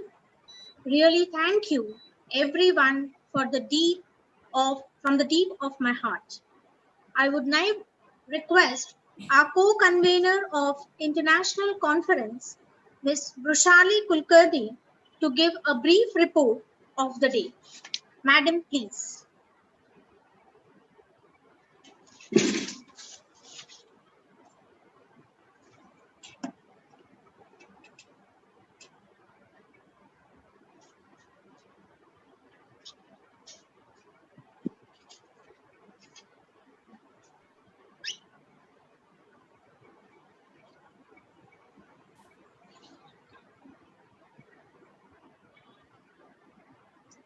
Good evening to Honorable Chief Guest for the valedictory session, CMA SG Narasimhan Sir, Guest of Honor and Chairperson of Technical Session, CMA Dr. Kinnari Thakkar, our In-Charge Principal Dr. Neetu Kapoor, all the presenters and participants, myself Rushali Kulkarni, co-convener of the conference, feels great pleasure in reading the report of this conference. COVID-19 has really shaken the entire world with uncertainty and question mark. In this period, we have learned new methodologies, technologies in order to sustain in all walks of life. In order to review this, Bharat Friends Association's Bharat College of Arts and Commerce had organized an online one-day international conference on COVID-19, a holistic approach towards sustainability. Today from 2 p.m. onwards on Zoom platform. Invitations were sent to all the delegates from academics, industries, corporates, research scholars to discuss and deliberate the world-faced issue of COVID-19. 154 delegates registered for this conference from 15 states and 68 research papers were received, covering varied topics on theme of the conference. Program started with a general welcome and Saraswati Vandana. Convener of the conference, Dr. Savita Punjabi, Head Department of Commerce, highlighted the genesis of the conference. In-charge principal and chairperson of the conference, Dr. Neetu Kapoor, addressed the audience, highlighting the opportunity given by this pandemic. Chairman of Bharat Friends Association, Mr. Bharat Sarupa, spoke about how everyone learned new technologies and adapted to this situation, which was a distant dream till now. Ms. Pramila Kadun, writer and poet from Mauritius, was keynote speaker. She spoke about impact of COVID-19 on Mauritius economy. Ms. Panna Mulyal, lifestyle editor at the National from UAE, was the chief guest for inaugural function. She emphasized on the role of media in creating awareness about the pandemic. Inauguration program was ended with vote of thanks. Technical session showcased presentations on research paper by 20 delegates. This session was chaired by CMA Dr. Kinnari Thakkar, Professor and Head, Department of Commerce, University of Mumbai. Chief guest for valedictory function is CMA SG Narasimhan Sir, who is going to speak on COVID and sustainability. This online conference gave a lot of inputs and information on different aspects to sustain in this pandemic. I thank everyone who is part of this intellectual journey. Thank you very much for being with us. Thank you.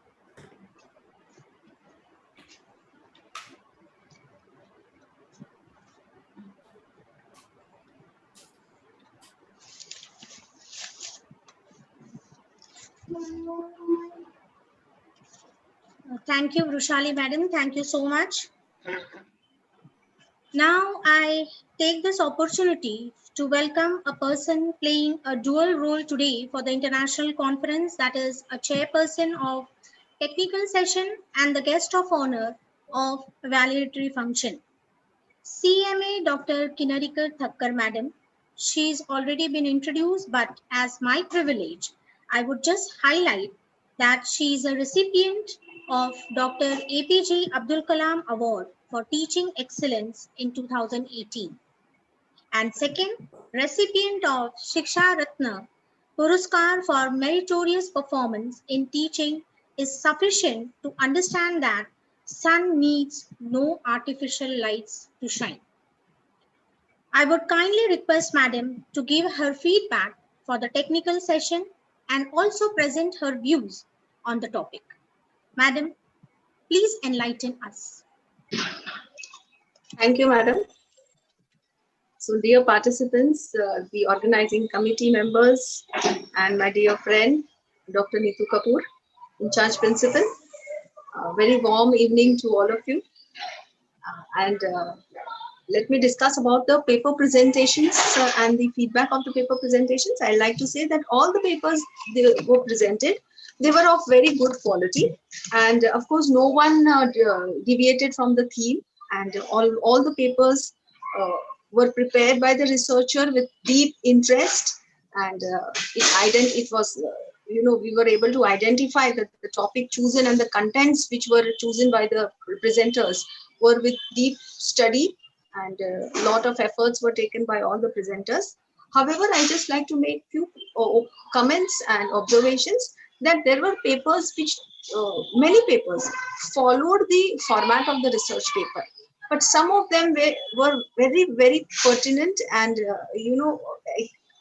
the 100% following the format actually gives you an edge. So whenever you present paper or write paper in any of the conferences, your format should give you brief introduction. Do not introduce in detail the topic, because as it is, you have very less time. So just give a brief introduction to start with about the topic. And few good presenters, I observed that they had done the justice, full justice to the presentation. Highlight on objectives, hypothesis, the research methodology, which has been followed. Do not forget findings, because that is the most important thing of your research work. Your conclusion is another thing, but what you found, what are your findings from the research, that also needs to be covered. And last but most important thing is there is a scope of further future research. So that was missing in many of the papers, that after conclusion, references were shown by some of them, and after conclusion there was an end. But to complete the entire circle and cycle of your good presentation, you need to show that this was your maybe research gap, or this was the limitation, but however there is a scope for future research in this area, and this future research can be highlighted. So that was one edge which I found, in those who have included majority of these points in their presentations and in their research papers, will definitely be at an edge and will definitely be a winner. So you can also guess amongst yourself now that how many of them have given true justice to the presentation. And there is no such rule that primary data research is considered to be an excellent research. In fact, in foreign countries, if you see in many of the international conferences and papers, secondary data information and research which is based on the secondary data is also given lot of emphasis and importance, and publication point of view also. Secondary data becomes more important depending on the topic. Like if you are doing a topic on climate change, primary data may not have that serve the purpose, environment or climate change, so that such kind of topics which are a topic of national importance, international importance rather, these type of topics you should select where you can do your data survey, or which is based on the secondary, do your research which is based on the secondary data. So I finally like to congratulate the organizers and the organizing team for organizing this wonderful conference, international conference, which was on a very, very contemporary topic. In fact, we were all assuming that after the herd immunity starts and after we all get vaccinated, this COVID will stop troubling us, but that has not happened. The second wave has started, which seems to be much more dangerous and beyond control. So really this topic deserves, it deserves a lot of importance. I mean, it is a lot of important topic, and therefore I congratulate and thank the organizers to give opportunity to chair the session. And I also wish best of luck to all the participants for their future presentations and future interviews. And now the most important, the most coveted movement and the most awaited part of the program is yet to come. So I don't know when I have to declare the best paper award right now, or maybe when ma'am gives me, tells me, asks me to do that. We'll speak at the end. Let the anxiety at the end. Yes. Let the anxiety continue. Let the anxiety continue. So probably after the speakers, Madam Sir's speech, we'll declare the best paper award. But you can start guessing that those who have completed all these points and touched upon the contents and cycle of the research requirement paper, I think they will deserve to be given the best present paper award. So all the best to all of you. Thank you very much for giving this opportunity. Over to Madam. Thank you so much. Thank you so much, Madam. Thank you very much. Now, it's an honor and privilege to introduce the chief guest of today's valedictory session, CMA SG Narasimhan, a rank holder, 24th All India merit holder in the final exam of Institute of Cost Accountant of India, a fellow member of ICAI, an associate member of Institute of Company Secretaries of India, Chartered Global Management Accountant, CIMA UK, with diploma in IFRS from ACCA UK. Sir is associated with various industries before practicing as cost accountant. His industrial experience of 30 years include association with various corporates of repute, and during the tenure, held position at helm of affairs with the last assignment as CFO and company secretary. Currently, Sir is managing partner with MSR Nanabai and Company, cost accountant, a regular speaker in forums organized by the Institute of Cost Accountant of India, Institute of Company Secretaries of India, a guest lecturer on strategic cost management with Mumbai University, MMS Finance, and member of National Advisory Committee set by the ICAI, a supporting body of expert committee to review the cost audit report rules set up by the Ministry of Corporate Affairs. He has been a speaker on various GST forums promoting GST discipline as opportunity to drive operational excellence. With due respect, I request Sir kindly to proceed and present his valuable thoughts. Sir, the floor is all yours. Sir, 1 minute. Sir, 1 minute. After ma'am's introduction, actually, I would like to introduce Sir with an apology. Sir is CMA SG Narasimhan. Sir has been my mentor and guide through my professional career. Not only professional career, his enthusiasm and zeal always motivates me and promotes me to a path of gaining knowledge. Sir is a keen learner and a very good singer. Sir, this is something extra. Sir, I welcome you on this platform and I thank you once again for accepting the invitation and being there with us. Sir, over to you. Thanks, Dr. Savita, for speaking high about the small man, and endorsed by Ms. Nitu Kapoor. again speaking very loud about me, and I hope I deserve what you all said. Fine. Ms. Panna Munyal, chief guest, Ms. Pramila Kadan, keynote speaker, CMA Dr. Kinari Thakkar, guest of honor, chairperson Shri Bharat Swarupa, in charge principal, Madam Neetu Kapoor, office bearers of the institution, student fraternity in particular, all the presenters who offered an excellent bird's eye view of a variety of topics in a quick span of time. Ladies and gentlemen, a very pleasant evening, an evening which should support us from the untoward pandemic we are all stuck. Fine. Bharat College of Arts and Commerce, founded in 1991 by Shri late Swarupa, honestly has been adding more feathers to his cap by enriching learning as a pedagogy with varied topics. I have been watching this institution, the growth trajectory in terms of making a student fraternity into a valuable, transformed product acceptable to the society to drive the economic planning. The institution has really gone far ahead, and I'm sure the late Swarupa's vision, dream, wherever he is, he'll be enjoying this, and I'm sure he'll be showering all his blessings.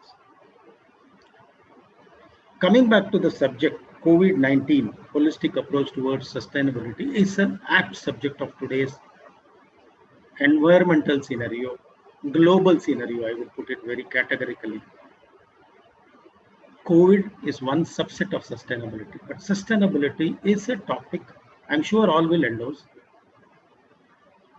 It's a subject of frequent conversation, hopefully a queer object of curiosity last few years, which was not thought of some decades back. An organizational objective primarily, where you take any standard textbooks, is to enrich the wealth of the shareholders or the owners, whether it is a profit-making organization or a non-profit making organization. Over the period, it transformed scaling height to an ISTC level from a concept of shareholders to stakeholders. Now with the sustainability coming in, we all now talk about society, societal view, what society is going to face in posterity.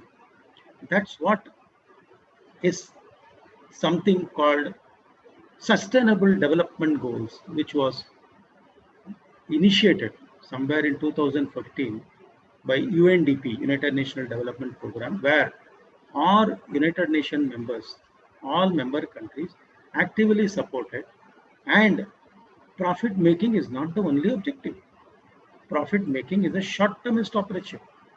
We need to engage in activity, whether it is we as an individual or a scholastic institution or an economy or a global economy. We need to ensure what we do today not only makes us stay, but also sustain. Cutting a forest for the sake of getting a very good paper is again disturbing the whole natural resource. Renewable energy, which is being recently talked about, is an outcome of resources getting depleted. What's going to happen tomorrow? Similarly, you see any activity globally that is happening, it is nothing but exploiting the natural resources, and it's getting augmented day by day. So the call was taken in 2015, and this Sustainable Development Goal actually spelled out about 17 areas, which most of the things partly in today's presentation has covered. And this sustainability goals includes inter alia. For want of time, I'm not going to bring out those 17, which I'm sure everybody knows it and it can be easily approachable. Two major things is health and education. The entire country is rich with dividend in terms of demography. Of course, India is standing high next to China, but all those human resources are futile unless they are transformed to deliver what they are required to be delivered by the economic need. From that perspective, let me bring out this institution has done a great job of day by day adding more topics of current event. Sustainability is one subject which I'm sure will enrich the students, the learning community, even the learned community. Even today I learned a lot of things. Learned community to gear oneself to become more useful to the society. Today the word society is important. Sustainability speaks and concentrates on how the society can be more benefited in future, not disturbed in future. Now coming back to COVID is again an health subject. There are plenty of things. Nobody thought of COVID. It's an untoward subject. It's not a known. It's totally shaken the whole world. Nobody thought of it. But not that we are not used to these type of pandemic situations, writing from the plague or a swine flu, HINI, anything you talk about, everything shake, but not to that extent. And you do not know, very honestly, God forbid, what are the new things that may pop up. Number one. Number two, we are now globally attached, whether you like it or not. Whether you like globalization as a policy of WTO, World Trade Organization, we are connected. I don't think anybody is immune to get connected. We are connected. The reason why we are connected is the same economic theory, nothing new. Decades, hundreds and hundreds of years ago, the economist said the theory of comparative advantage makes one to accept others and give others. So when you have a global connection, definitely one sneezes, other gets cold. So you are living in such a world where your dependency is day by day increasing, but the cause of dependency is also likely to disturb one because of somebody else. So from that perspective, sustainability, within sustainability, relating COVID as a health point, it is one of the 17 goals of SDG, that is health. And then I couple this e-conference, international conference, with not only health, but also education. You are actually educating, you are actually making people learn. Education is one aspect, we just understand what is the curriculum is, but learning is beyond education, which is what this August institution is doing. So from that perspective, today's presentation, starting with what has happened in Mauritius economy, or Panna Munyal's our way of bringing out our skills, coupled with completed with all the presentation, had embarked on making every one of us knowledgeable about where we are, where we would like to go, how we would like to go. So from that perspective, this event is really a memorable event, and I'm very privileged to be part of this whole association today.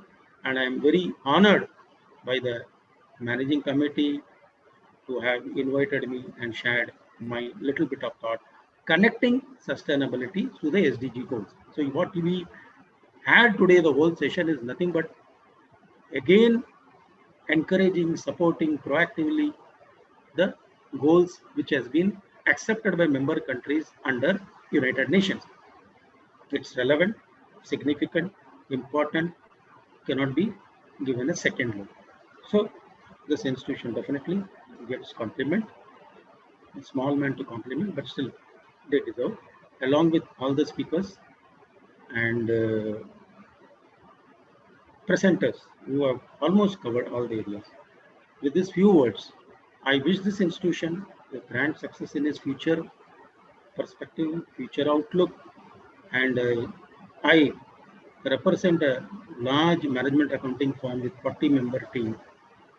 I would definitely be glad to partner this institution in any of its endeavor to impart learning to the upcoming human resource, which are really very, very, what you call scarce resource, but very resource of building a country or a globe of tomorrow. With this, I just quote one word. Robert Frost said, I don't teach, I awaken. In fact, what all of us have done is just awaken. Teaching is one thing, as you say and I hear. Best you say, best I hear, best you say, I don't hear, all those permutations. But ultimately, one has to awaken. So Robert Frost very well said, he is the one who said miles to go before we sleep. He also said, I don't teach, I awaken.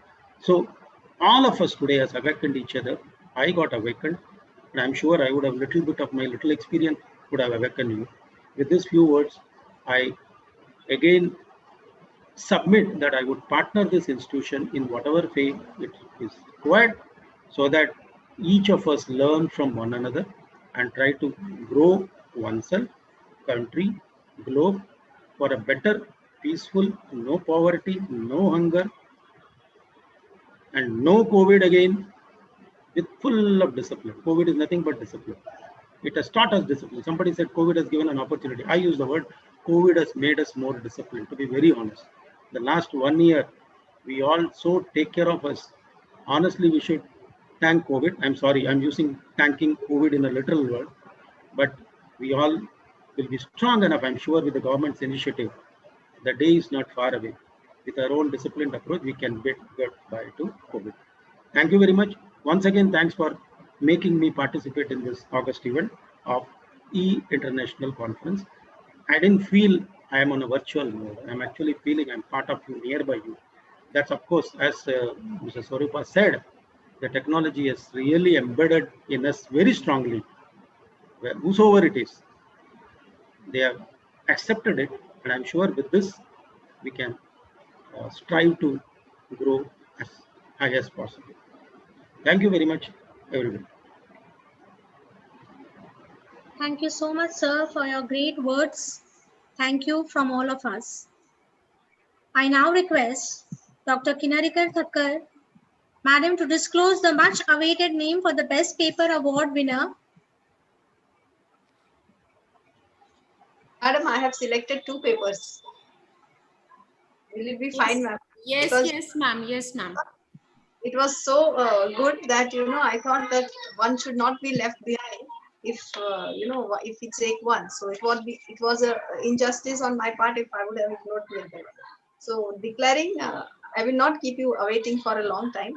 So the first best paper for today's virtual internet conference is on study on impact of travelers' behavior due to COVID-19 outbreak with specific reference to state of Gujarat, which is written by Dr. Prakash Kumar Patel and Dr. Bakshish Kumar Patel, who is of MS University, Baroda. And the second paper, best paper, is on role of social media during the COVID era in India with special reference to Agra, presented and by Jyoti Gupta. She had presented it also in this session, and she had a very wonderful presentation by her. And Vaishali Singh from Dayalbagh Education Institute, Agra, Uttar Pradesh. So congratulations to both of you. Continue doing this work and strive harder always to ensure that you reach pinnacle in your research publications in your career. Thank you very much for giving the opportunity to announce the best papers also, Neetu madam. Thank you, ma'am. Thank you for your, this is the most difficult job, I think, which needs total justice. And I think you would be the one, you are one of the best person to judge that. Not many papers, and it was really very tough to, give. It was just between 18, 19, 20 points. We decided that this is 18, this is 19, and this goes 20 on 10. So that was a tough time to read so many papers and decide on the best paper. Thank you, ma'am. Thank you so much. Thank you so much, madam, and congratulations to the winners. Now I would invite our in-charge principal, Dr. Neetu Kapoor, madam, to proceed for the closing remarks. Madam, please. You cannot discover new oceans unless you have the courage to lose sight of the shore. A warm evening to all the our chairperson of the valedictory session, CMA S.G. Narasimhan sir, guest of honor and chairperson of technical session, CMA Kinnari Thakkar ma'am, all the participants and my dear colleagues. I think every good thing comes to an end. Similarly, we have now started planning for the next conference for the next year. So I think this is almost on the verge of completion, and the next planning has to begin. As one desire gets fulfilled, immediately the next desire comes to place. Similarly, we are also that passionate to go for the next one.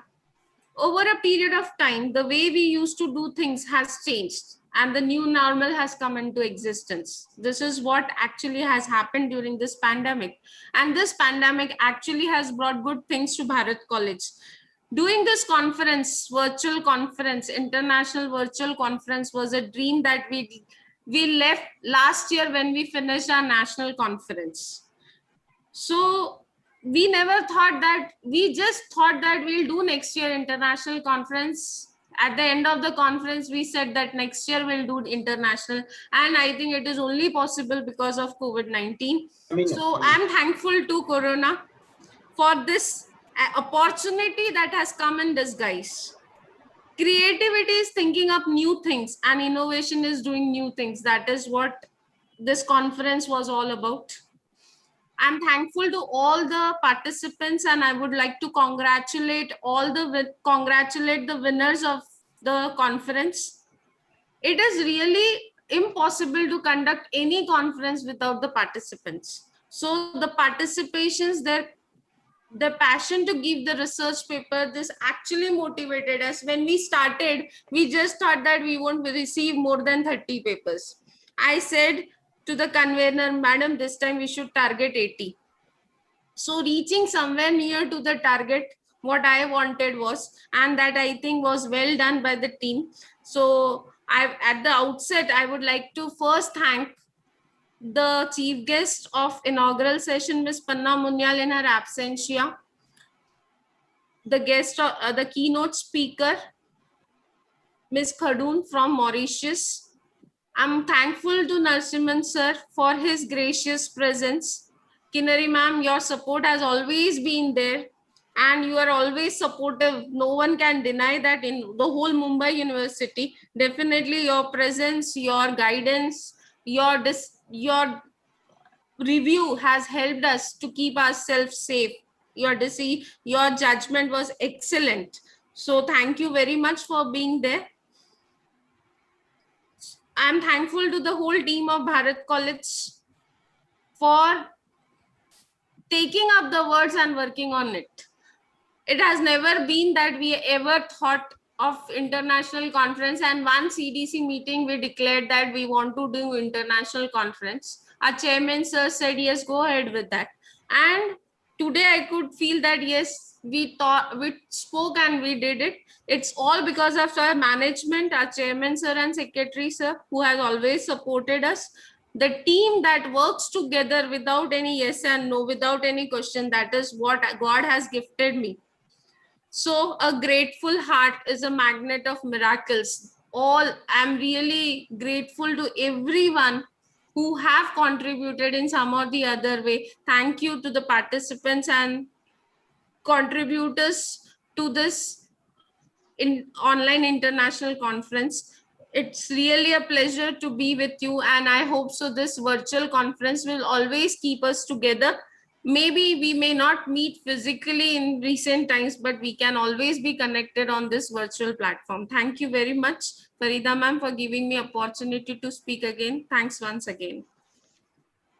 Thank you so much, madam. Thank you, and thanks to all the participants, guests. I would now request Mr. Gopal Chanchlani from Department of Commerce to propose a formal vote of thanks. Gopal sir, please. Yes. Good evening to each and everyone, one and all. It is my proud privilege to propose this vote of thanks. Thanks to all those who are directly or indirectly contributed to this international conference. I, Gopal Chanchlani, Assistant Professor in this organizing college, on behalf of IQAC and Department of Commerce, I take this opportunity to express my gratitude. First of all, I offer my sincere thanks to Ms. Panna Munyal, Lifestyle Editor, the National UAE, being the chief guest of inaugural session, for taking her precious time from her busy schedule and sharing her knowledge related to role of media in pandemic time.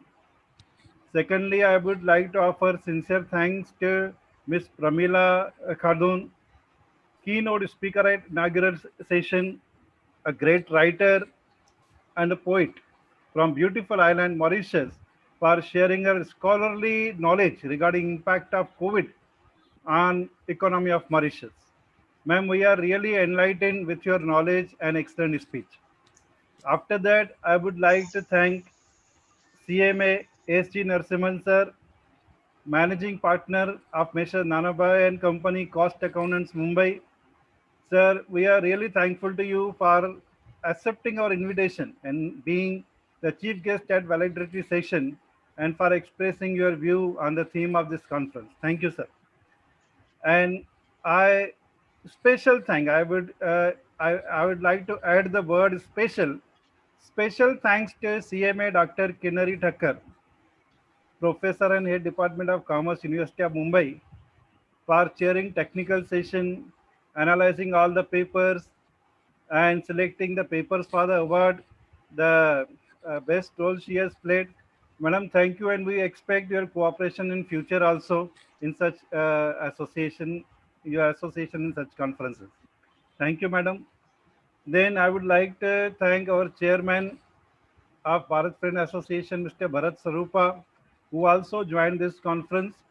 And just we felt very honored for his precious presence, and he provided us platform necessary support to facilitate smooth conduct of this international conference. Thank you, Bharat sir. Then in charge principal CMA, this is a source of encouragement for always for all the staff members. All the staff members of Bharat College will agree. We call her as captain of ship called Bharat College.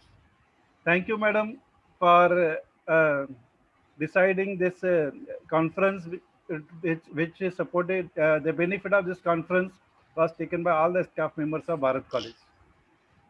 Then convener of the conference, Dr. Savita Punjabi. She is the HOD of Department of Commerce and Staff Secretary of the college. Thank you very much, madam, for taking up responsibility of organizing this conference and turning that into reality. I am thankful to IQAC coordinator Ms. Farida Khopoliwala, HOD of Department of Economics, who was associated since planning and still she is associated till end of the conference. I am thankful to Rushali ma'am. No technical activity completes in our college without Rushali madam, librarian of the college. She was also active member of this organizing committee of the conference, and always she was there in planning and execution of the conference. Thank you, Rushali madam. I am thankful to Sharvari Paranjpe madam for being the host of inaugural session, Shweta madam for a technical support, Pooja madam for handling technical session. All the participants finally, Neetu madam, our in-charge principal, pointed out without these participants and paper presentation, such programs are not possible. So I am thankful to all the participants, all the presenters and winners of the award. And finally to all my colleagues, all my teachers for connecting to the team working together. Thank you each and everyone who are directly or indirectly connected to this conference. Thank you. Thank you very much, sir. Madam, with your kind permission, can we conclude?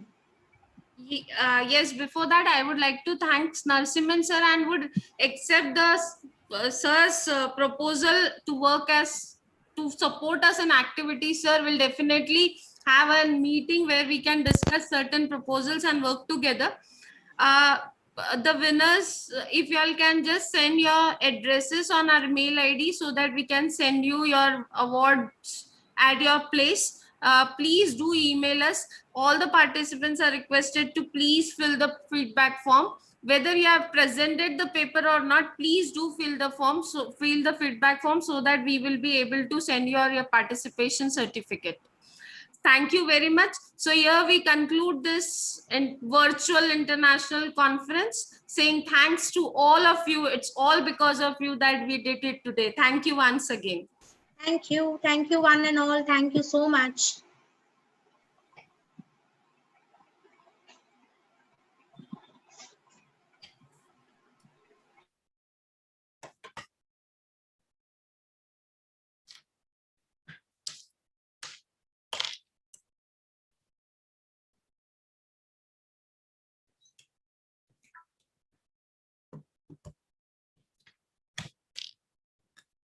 Congratulations, madam.